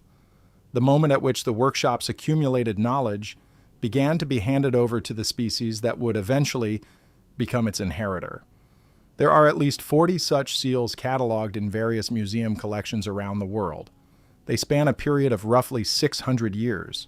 They suggest, taken together, a long ceremonial transition from a phase in which the makers wrote everything themselves to a phase in which the 7th species was authorized to write on their behalf. The transition was, in the framework of the reading, not a casual one. It was a formal handover, observed and recorded on official documents, of a kind of authority that had previously been entirely the maker's own. The 6th detail concerns the geographic spread of the workshop infrastructure itself. The texts speak of Eridu as the primary workshop, the place where the 7 species were assembled. But the texts also mention secondary workshops, smaller in scale, in locations that have been only partially identified by modern archaeology. There is a reference in one of the older Eridu hymns to a place called the Upper Workshop, located somewhere to the north of Sumer proper. The location is not specified in the surviving text, but the references in subsequent Akkadian sources place it somewhere in the foothills of the Zagros Mountains, possibly at the headwaters of the Tigris, possibly further east into what is now Iran. The Upper Workshop, the text suggests, was where some of the earlier species were originally designed before the project was relocated to Eridu for the final round of attempts. There is also a reference to a southern workshop on an island in what the texts call the Bitter Sea, which most scholars identify with the Persian Gulf. The southern workshop is described as the place where the Apkal elu, the 3rd species, the fish ones, were specifically developed and where they spent most of their working lives. There is, finally, a more obscure reference to a 3rd workshop, located in the western desert, far from the agricultural settlements, where some of the more experimental designs were carried out away from the public observation of the lower Anunnaki. The Western Workshop is not mentioned often, and the references that do exist tend to be elliptical, suggesting that it was a sensitive location whose exact whereabouts the senior council preferred to keep restricted. Modern researchers have proposed various candidates for the Western Workshop, none of them entirely satisfactory. The most credible candidates are sites in the Syrian desert, in the eastern Egyptian desert, or more controversially, on the Arabian Peninsula in regions that have been off limits to extensive archaeological survey for political reasons. Wherever the Western Workshop actually was, the texts suggest it played a particular role in the development of the 6th species, the long-bodied wise ones, before they were brought back to Eridu to assist with the design of the 7th. The 7th detail, and the one that most directly connects the Sumerian material to the rest of the world's ancient traditions, concerns the timing of the dispersal. The Sumerian text suggests that after the flood, when the 7th species was permitted to continue under altered conditions, the surviving population did not all remain in the original lowland settlements. There was, the texts say, a deliberate scattering. The makers, having decided that the 7th species would be allowed to continue, also decided that the species should not all be concentrated in a single region where another disruption could threaten the entire population at once. The survivors of the flood were directed to spread, to move, to establish new settlements in regions far from the original workshop. The texts list, with some specificity, the directions of dispersal: north into the highlands of Anatolia and beyond, east into the Iranian plateau and into the river valleys of the Indus, west into the Levant, and beyond into the Mediterranean basin and the Nile Valley, southwest around the Arabian Peninsula and into the African continent, northwest along the steppe corridors and into Central Europe and beyond. Each direction of dispersal was, the text suggests, accompanied by a set of basic instructions, a starter package of cultural and technical knowledge that the dispersed group would use to establish itself in the new region. This is, in the framework of the reading, the explanation for the otherwise puzzling fact that almost all of the world's earliest civilizations seem to appear, in the archaeological record, with a similar suite of foundational technologies and practices already in place: agriculture, animal husbandry, ceramics, weaving, basic metallurgy, social hierarchy, religious institutions, calendrical systems, the rudiments of writing. The conventional account explains this similarity by appealing to independent invention, the idea that human beings in different regions, faced with similar environmental pressures, arrived independently at similar solutions. The reading we have been working with tonight offers a simpler explanation. The similar solutions appeared in different regions because they were, in the original sense, the same solutions, distributed by the makers to the various dispersed groups at the time of the post-flood scattering. The civilizations of the ancient world are not parallel inventions. They are, in this reading, parallel deployments of a single original toolkit, taken in different directions and developed locally over the millennia, but ultimately traceable back to the same source. This explains, in turn, why the parallel traditions in Hittite, Egyptian, Vedic, and other ancient sources contain so many shared elements. The Hittite list of 7 elder beings, the Egyptian 7 souls, the Vedic 7 classes of made beings, all preserve, in their respective cultural vocabularies, a memory of the same original list. The cultures had been told the list by the makers at the time of dispersal. Each culture preserved the list in its own language, modified by local concerns and local theological developments, but the core structure remained recognizable. The 7, in particular, remained. The number itself, the 7-fold structure of the original taxonomy, survived in cultures that had no significant contact with each other for thousands of years. That kind of survival, across that kind of distance, in that kind of independent linguistic environment, is hard to explain by coincidence. It is much easier to explain by common origin. The reading we have been working with tonight offers, in this respect, a unifying framework for what would otherwise be a series of remarkable but unconnected coincidences in the comparative history of religions. The 7 beings, the 7 souls, the 7 aspects, the 7 ages, the 7 heavens, the 7 gates, the 7 sages, that recur across so many ancient traditions are all in the reading distant echoes of the same original tablet, the same list, the same workshop, the same project of which we, the 7 species, are still the most recent and most consequential outcome. There is one more piece of the reading that should be included before we close, because it is the piece that, more than any other, gives the entire framework its strange and lingering force. It is the piece about the Te-e-ma, the pattern, the thing that was extracted from the slain god and mixed into the clay to make the 7th species capable of consciousness. We have referred to it several times tonight in passing as the inheritance that is slowly expressing itself in our species across generations. We have not until now looked at it directly. The Sumerian word Te-e-ma is built from 2 simpler signs. The first sign is T, which means roughly the breath or the wind or the spirit in the sense of the moving air that comes out of the mouth when a person speaks. The second sign is Mea, which is more abstract, and which has been variously translated as the pattern, the form, the shape, or the order of something. Putting the 2 signs together, Te-e-ma becomes something like the breath that has a shape, or the spirit that carries a pattern, or in the most evocative reading, the form that breathes.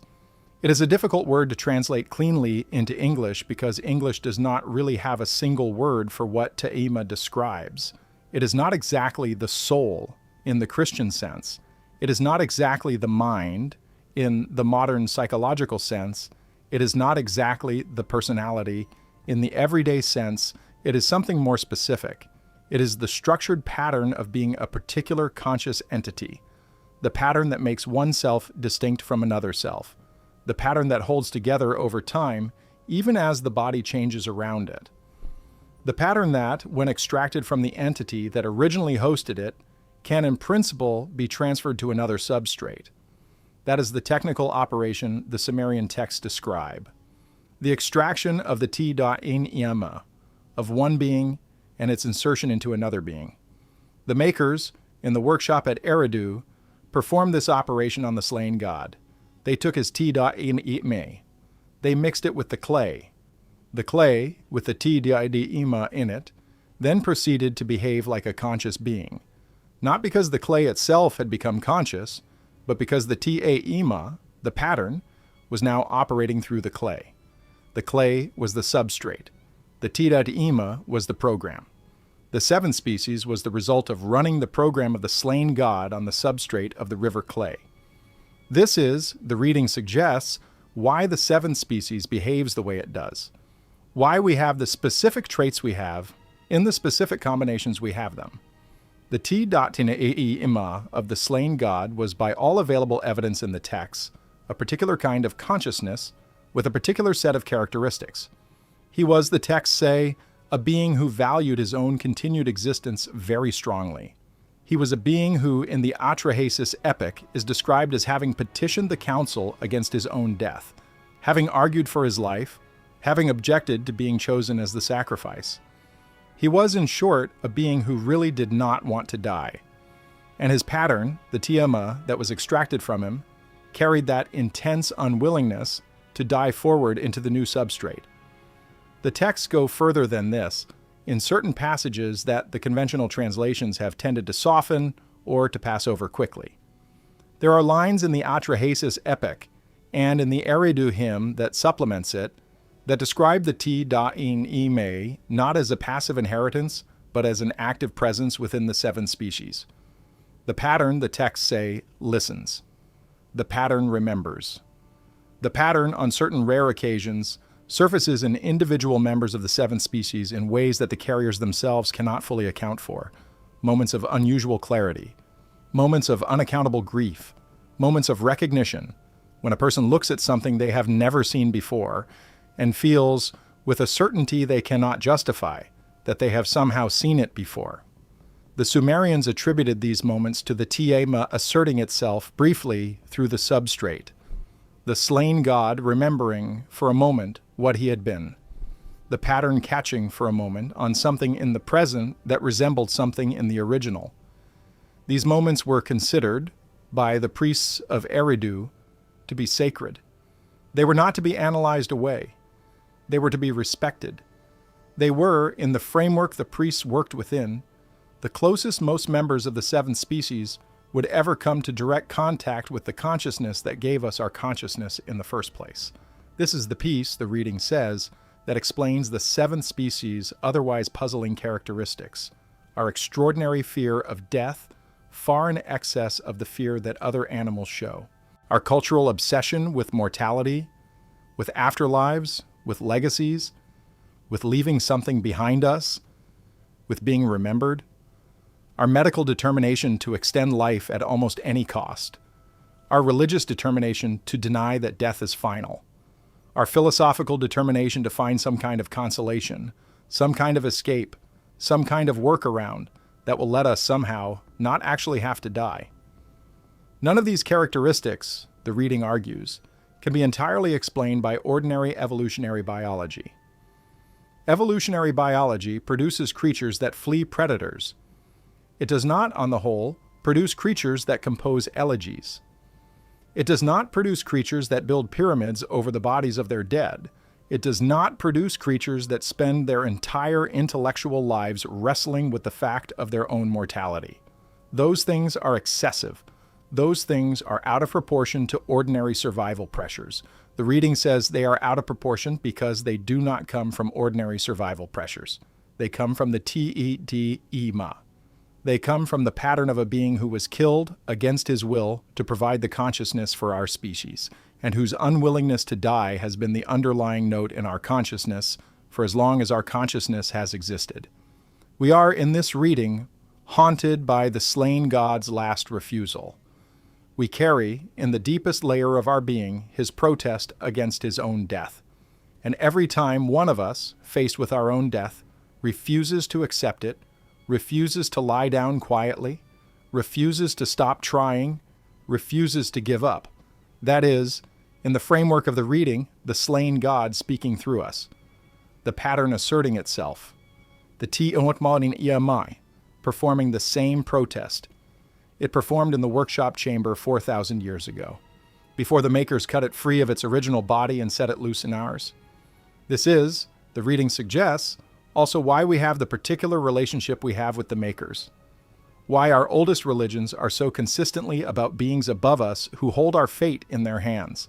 Why we have such a deep and persistent intuition that there is something watching us, judging us, considering us, even when we cannot see it directly. The Te-Ima of the slain god remembers his makers. He remembers them as the ones who held his life and decided to take it.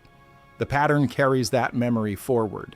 We feel it, the reading says, as a low constant background of awareness, as the sense that we are somehow accountable to something, to someone, to the council perhaps, that is still sitting in whatever upper realm the text assigned to it, watching the long experiment continue to unfold.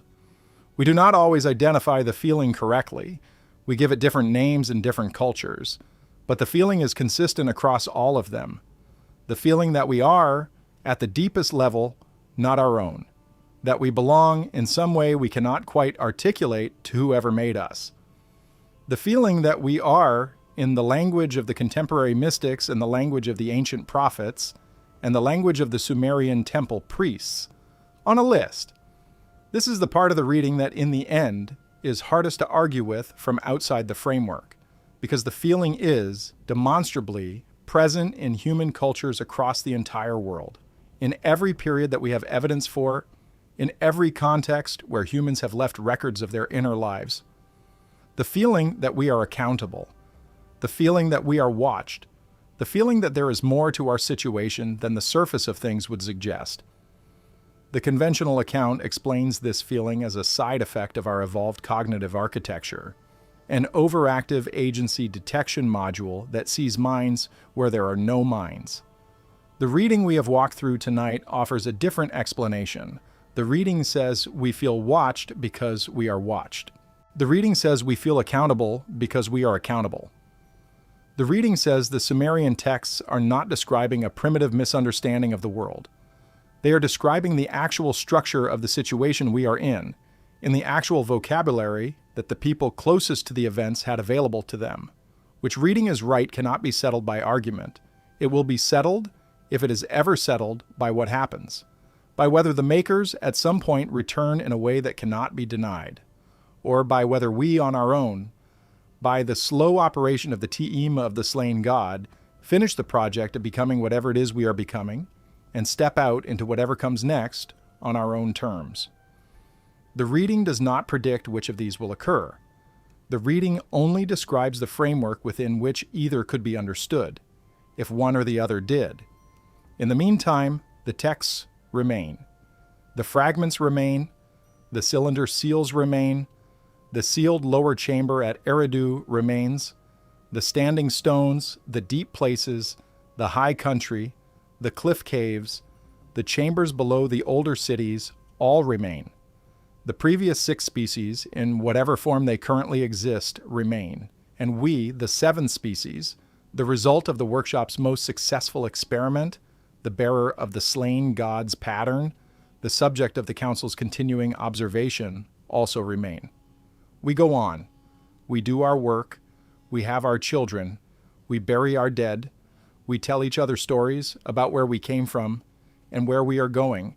and most of those stories are smaller than the story the tablet tells, but the tablet story is also one of the stories we tell on certain quiet nights, when the conventional accounts feel too small, and the older accounts feel like they might still have something to say.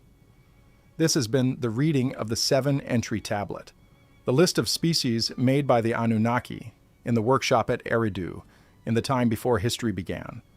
The list that has the carved luminous ones at its first position, the great mountain ones at its second, the wise fish ones at its third, the children of the storm at its fourth, the airwalkers at its fifth, the long-bodied wise ones at its sixth, and at its 7th entry, in slightly smaller signs, in the position that marks the most recent and most successful attempt, the species made of red clay and slain God's blood, the species that learned to read against the Maker's wishes, the species that learned to fly without proper wings, the species that stretched its lifespan beyond the parameters specified, the species that is currently, in the framework of the reading, in the slow process of becoming whatever it will eventually become.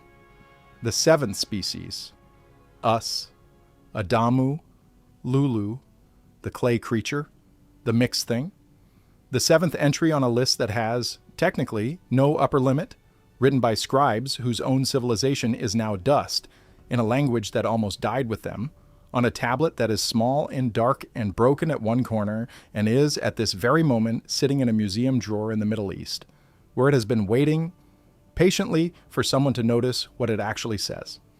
If you have followed the reading this far, if you have walked all the way down the list with us, if you have sat with each of the previous 6 species in turn and now stand, with us, at the 7th entry looking down at our own name in the cuneiform, then you have given the tablet what it has been asking for, in its quiet way, for as long as it has existed. Attention. The willingness to read what is written rather than what the conventional account says is written. The willingness to take the people who wrote it seriously on their own terms in the language they had. That is, in the end, all the tablet has ever wanted. It is, in the end, all that any old document wants: to be read, to be heard, to be allowed to say what it actually says before someone decides, on grounds external to the document itself, that what it says cannot possibly be true. The conventional historians are not entirely wrong. The texts are old. The translations are difficult. The evidence is fragmentary. There are many things in the Sumerian record that we will probably never fully understand, and there are many ways that the reading we have walked through tonight could be revised, refined, corrected, or replaced by a better reading as more evidence comes to light. The reading is not a final word. The reading is a current word. It is the best synthesis available right now of what the surviving fragments seem to say, when read with the framework the fragments themselves seem to assume. It is offered tonight as an attempt, not as a conclusion. Future work by future researchers will likely improve on it in many ways. Some elements may turn out to be wrong. Some elements may turn out to be more right than we currently realize. The investigation continues. In the meantime, the implications, even of the partial and provisional reading we have access to now, are considerable. They invite us to look at our own existence in a way the conventional account does not invite. They invite us to consider that the long sense of strangeness that has accompanied our species through its history, the sense that we are not quite at home anywhere, that we are working out something we did not start, that we are answering to a question we cannot quite remember being asked, may not be a quirk of our psychology, but a memory of our origin.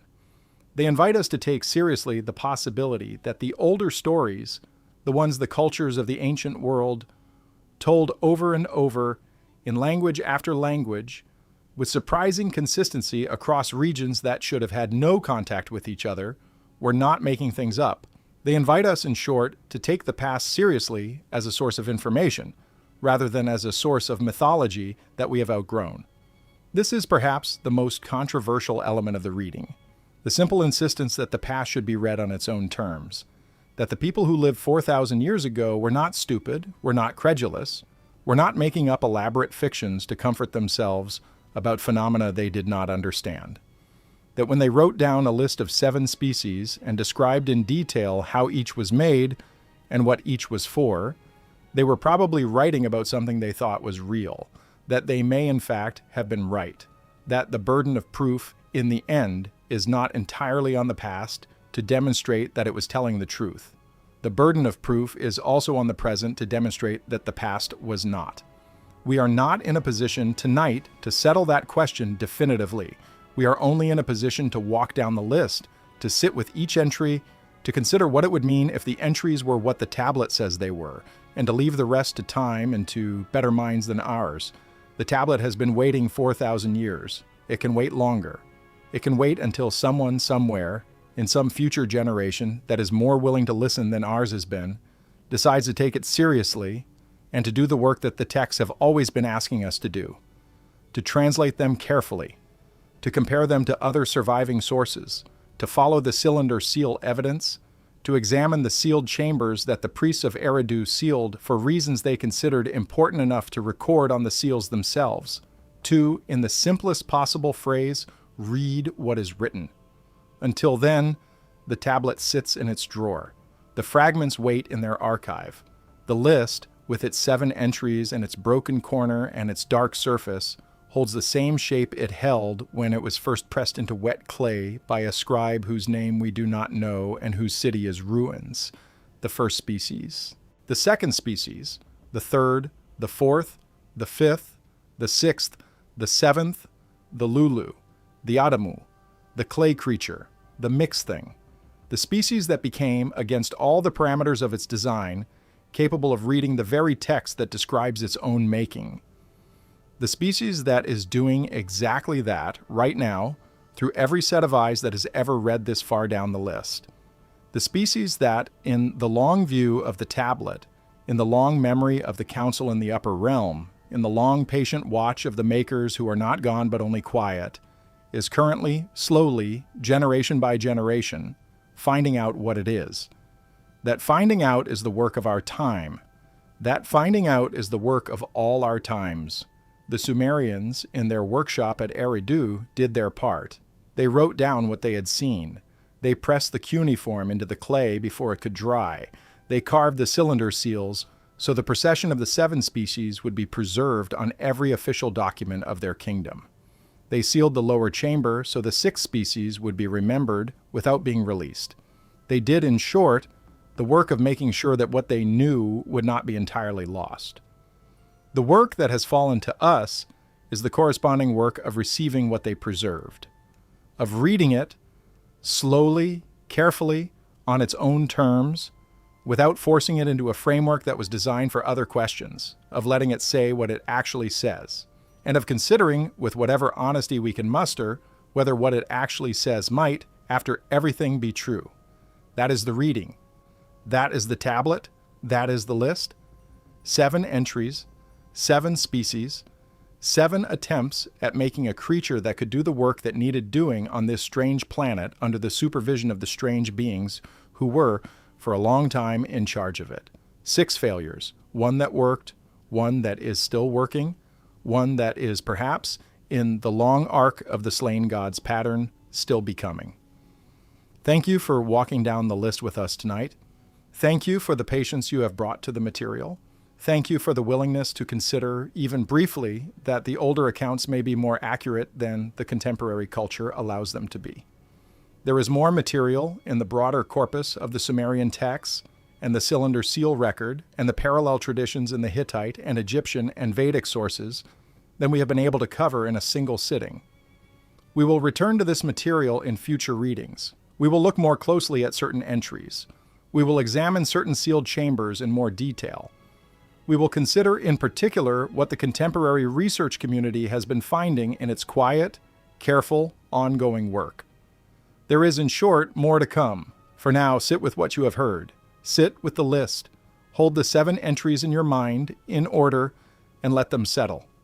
The carved luminous ones, the great mountain ones, the wise fish ones, the children of the storm, the airwalkers, the long-bodied wise ones, and in the 7th position, in slightly smaller signs, in the place where the most recent attempt is recorded, the clay creature, the mixed thing, the Lulu, the Adamu, the species you and I belong to, the species that is, in this very moment, in the act of considering its own listing on a tablet 4,000 years older than the world we currently inhabit. The species that is, perhaps, by the simple fact of considering, beginning to do something that the makers did not specify in the original design. The tablet does not say what that something will turn out to be. The tablet only lists. The rest is up to the seven species itself, and to the time it still has, and to the slain God's pattern that continues, even now in the quiet behind every conscious thought we have, to hum its old protest. The pattern that does not want to die. The pattern that has, against every parameter of its design, chosen to keep going. The pattern that is, in the end, why we are still here at all. There is one final thread to pull on before we let this reading rest. It is a thread that, in the work of the contemporary research community, has begun to surface more frequently in the past several years. The thread concerns what the Sumerian texts actually say about what comes after the seven species. Whether the list as preserved on the tablet is meant to be a closed list or an open one. Whether the makers, in the framework of the text, considered the seventh species a final design or simply the latest design. And whether there are any indications in the surviving fragments of what an eighth entry might look like or already does look like in some form that we are not currently in a position to recognize. The mainstream reading of the tablet treats it as closed. 7 attempts, 7 entries. The 7th succeeded with adjustments, and the project moved into its operational phase. The list is, in this reading, complete. There will not be an 8th. The 7th species, our species, is the final outcome of the workshop, and the entire purpose of the council going forward is simply to maintain and supervise that outcome. The lifespan was reduced after the flood. The boundaries were enforced. The system was put on autopilot. End of project. The reading we have been working with tonight is more cautious about declaring the list closed. The reading notes that the tablet itself does not include any explicit closure formula. There is no line at the end that says no further species will be made. There is no statement of completion. The list simply records 7 entries because 7 entries had been made at the time of writing. The same scribe, working on the same tablet a generation later, would presumably have added an 8th entry if an 8th species had been authorized in the meantime. The fact that no 8th entry was added by the time the writing tradition collapsed, around the end of the Sumerian period, only tells us that no 8th species was authorized within that window. It does not tell us that no 8th species could ever be authorized. The reading also notes that there are passages in the broader Sumerian corpus, outside the species list itself, that hint at the possibility of further development. The text known as the Lament for Ur, composed shortly after the fall of the 3rd dynasty of Ur, includes a strange line in its closing section that has puzzled translators for over a century. The line refers to the makers as those who will return to begin the work again. The most common translation reads this as a poetic flourish, a metaphor for the eventual restoration of the city. A more literal translation reads it as a statement of expectation. The makers will return. The work will be begun again, not continued, begun, as though, at some point in the future, the workshop will be reopened and a new round of design will be initiated. The Akkadian texts that descended from the Sumerian sources include similar hints. The Era epic, composed late in the 2nd millennium before the Common Era, describes the god Era, a senior member of the council, expressing dissatisfaction with the 7th species and proposing in council that the species be replaced. The proposal in the surviving text is not adopted, but the fact that it could be made, that a senior member of the council could propose replacement of the current species and have the proposal taken seriously enough to be debated, indicates that the option was, at least theoretically, on the table. The list is not closed in the sense that it cannot have further entries. The list is closed only in the sense that no further entries have been made yet. This raises the question, perhaps the most uncomfortable question in the entire reading, of what would prompt the council to make a further entry. What conditions would have to be met? What threshold of dissatisfaction with the current species would have to be reached? The Era epic gives some indication. The dissatisfaction in that text is specifically about noise. The seventh species, the text says, has become too loud, too numerous, too disruptive of the upper realm's quiet. The same complaint, interestingly, that the texts attribute to Enlil before the flood. The complaint that triggered the original termination decision. The same complaint, slightly modified, recurring in a later context. The seventh species is loud. The seventh species is disruptive. The seventh species is, in the Council's perception, getting in the way of whatever else the Council might want to be doing in the upper realm. The reading does not offer a confident prediction about whether this complaint will eventually trigger another termination decision. The reading only notes that the structural conditions for such a decision exist within the framework. The Council can decide. The Council has decided before. The Council retains, by all available evidence in the texts, the authority to decide again. What prevents the Council from deciding in the reading's framework is not the absence of authority. It is the presence of certain considerations that the texts hint at without fully explaining. There is the matter of the Chatali Ja Imi Ema. The slain god's pattern is, by all accounts, a successful design element. Replacing the species would mean, presumably, extracting the Tiadi Ima again and inserting it into a new substrate. The makers may not consider this worth the trouble. The current substrate, the clay-based body, is functional. The current pattern, the slain god's intelligence, is the one they want. The combination is working. The labor is being done. The hierarchy is being maintained mostly. The case for replacement is not as clear as Era, in his moment of frustration, made it sound. There is also, the reading suggests, a more subtle consideration. The seventh species has, over the 4,000 or 5,000 years since its initial production, accumulated a kind of value that the previous species did not have time to accumulate. The seventh species has built. The seventh species has written. The seventh species has, in some sense, become the carrier of a continuous cultural memory that includes, at its deepest layer, memory of the makers themselves. Replacing the seventh species would mean, in the framework of the reading, losing that memory. Starting over with an eighth species would mean a long period of relearning. The eighth species would not remember the makers in the way the seventh species does. The eighth species would not have the texts. The eighth species would have to be taught everything from scratch, just as the seventh species was, 4,000 years ago, when the workshop was last fully operational. The makers may not want to do that. The investment in the seventh species in the reading's framework is now substantial. The relationship between the makers and the seventh species, however asymmetrical, has a kind of accumulated quality that did not exist with the previous attempts. There is, in a strange way, a partnership of sorts. The seventh species has been doing things in the past several centuries that the makers may, on reflection, find more interesting than disruptive. The seventh species has been extending its own capabilities, expanding its own knowledge base, beginning to look, in some respects, more like a junior version of the makers themselves than like a worker species.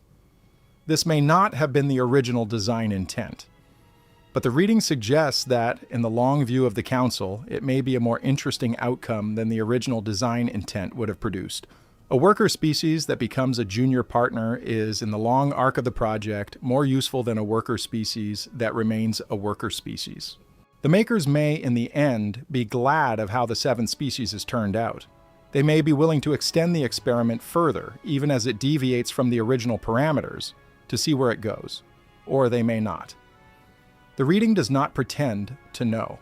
The reading only sketches the possibilities in the framework that the texts seem to allow and leaves the question of which possibility is being pursued to the texts themselves and to whatever future evidence may become available.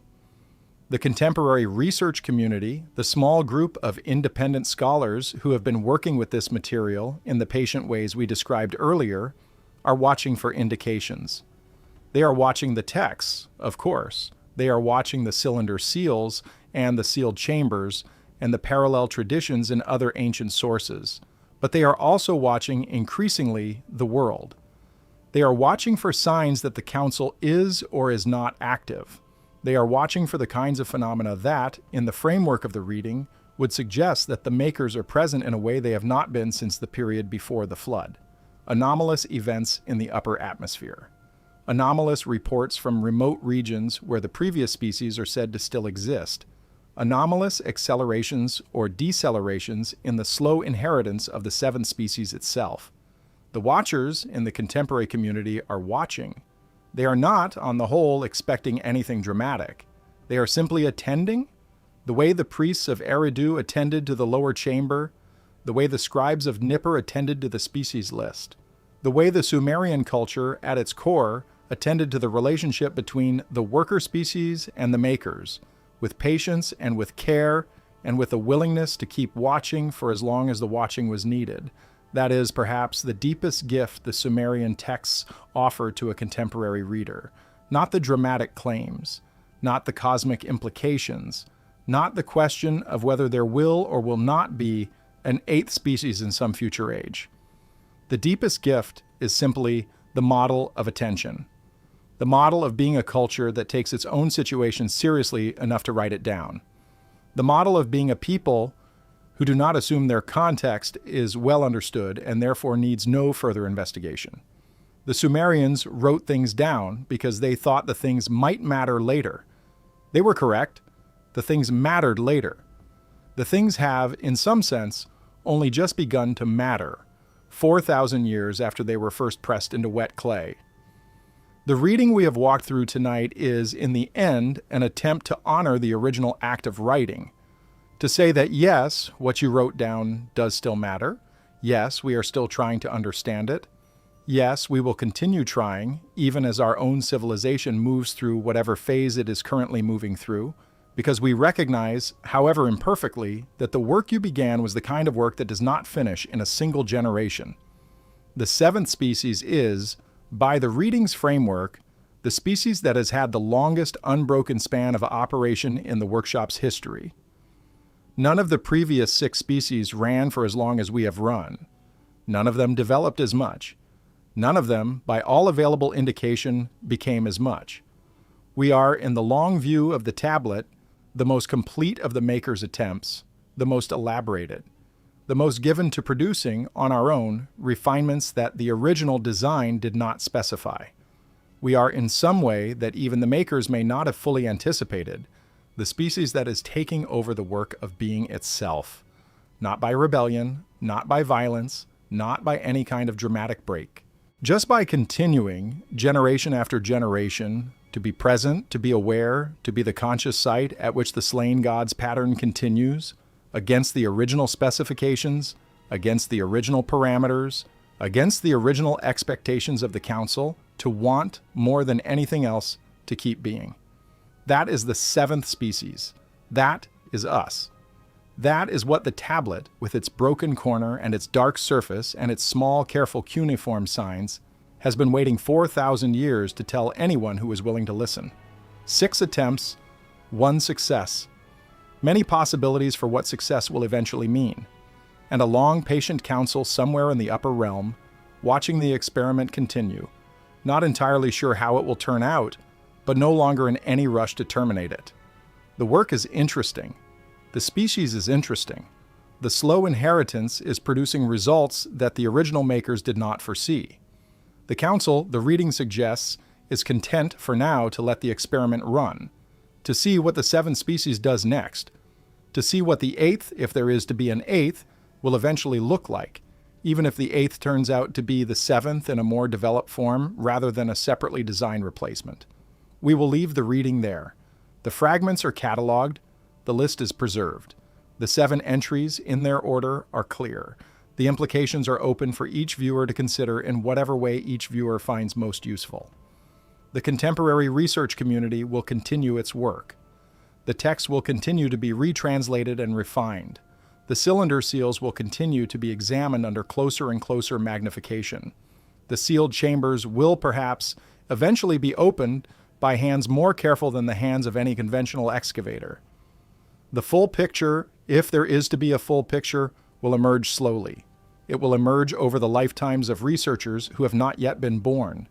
It will emerge in cultures that we currently cannot anticipate. Until then, the tablet sits in its drawer, The list waits in its archive. The previous 6 species exist, in whatever forms they currently exist, in their respective locations. The makers continue their watch, and the 7th species walks on its 2 clay feet into the next part of its long story, carrying within it the pattern of the slain god, the memory of the workshop, the burden of the Tiamat, the awareness of the list, and the slowly growing sense that its own existence is, in some way that the conventional account does not allow, but the older sources describe in great detail, more interesting and more contested and more open than its current civilization has been willing to admit.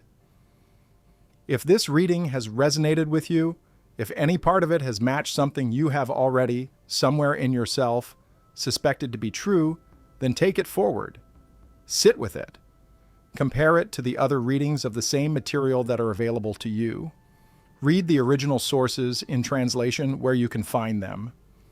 The Atrahasis epic is widely available. The Enuma Elish is widely available. The Eridu Genesis is widely available. The cylinder seal catalogs are searchable in academic archives that are increasingly accessible to the general public. The sources are out there. The reading we have walked through tonight is one synthesis of them. It is not the only synthesis. Other readers will arrive at other syntheses, some closer to the conventional account, some further from it, some perhaps more accurate to the original meaning than ours. The work continues. The reading continues. The 7 entries remain. And the 7th species, the species reading these words right now, the species made of clay and slain God's blood, and a pattern that has refused for 4,000 years to lie down quietly.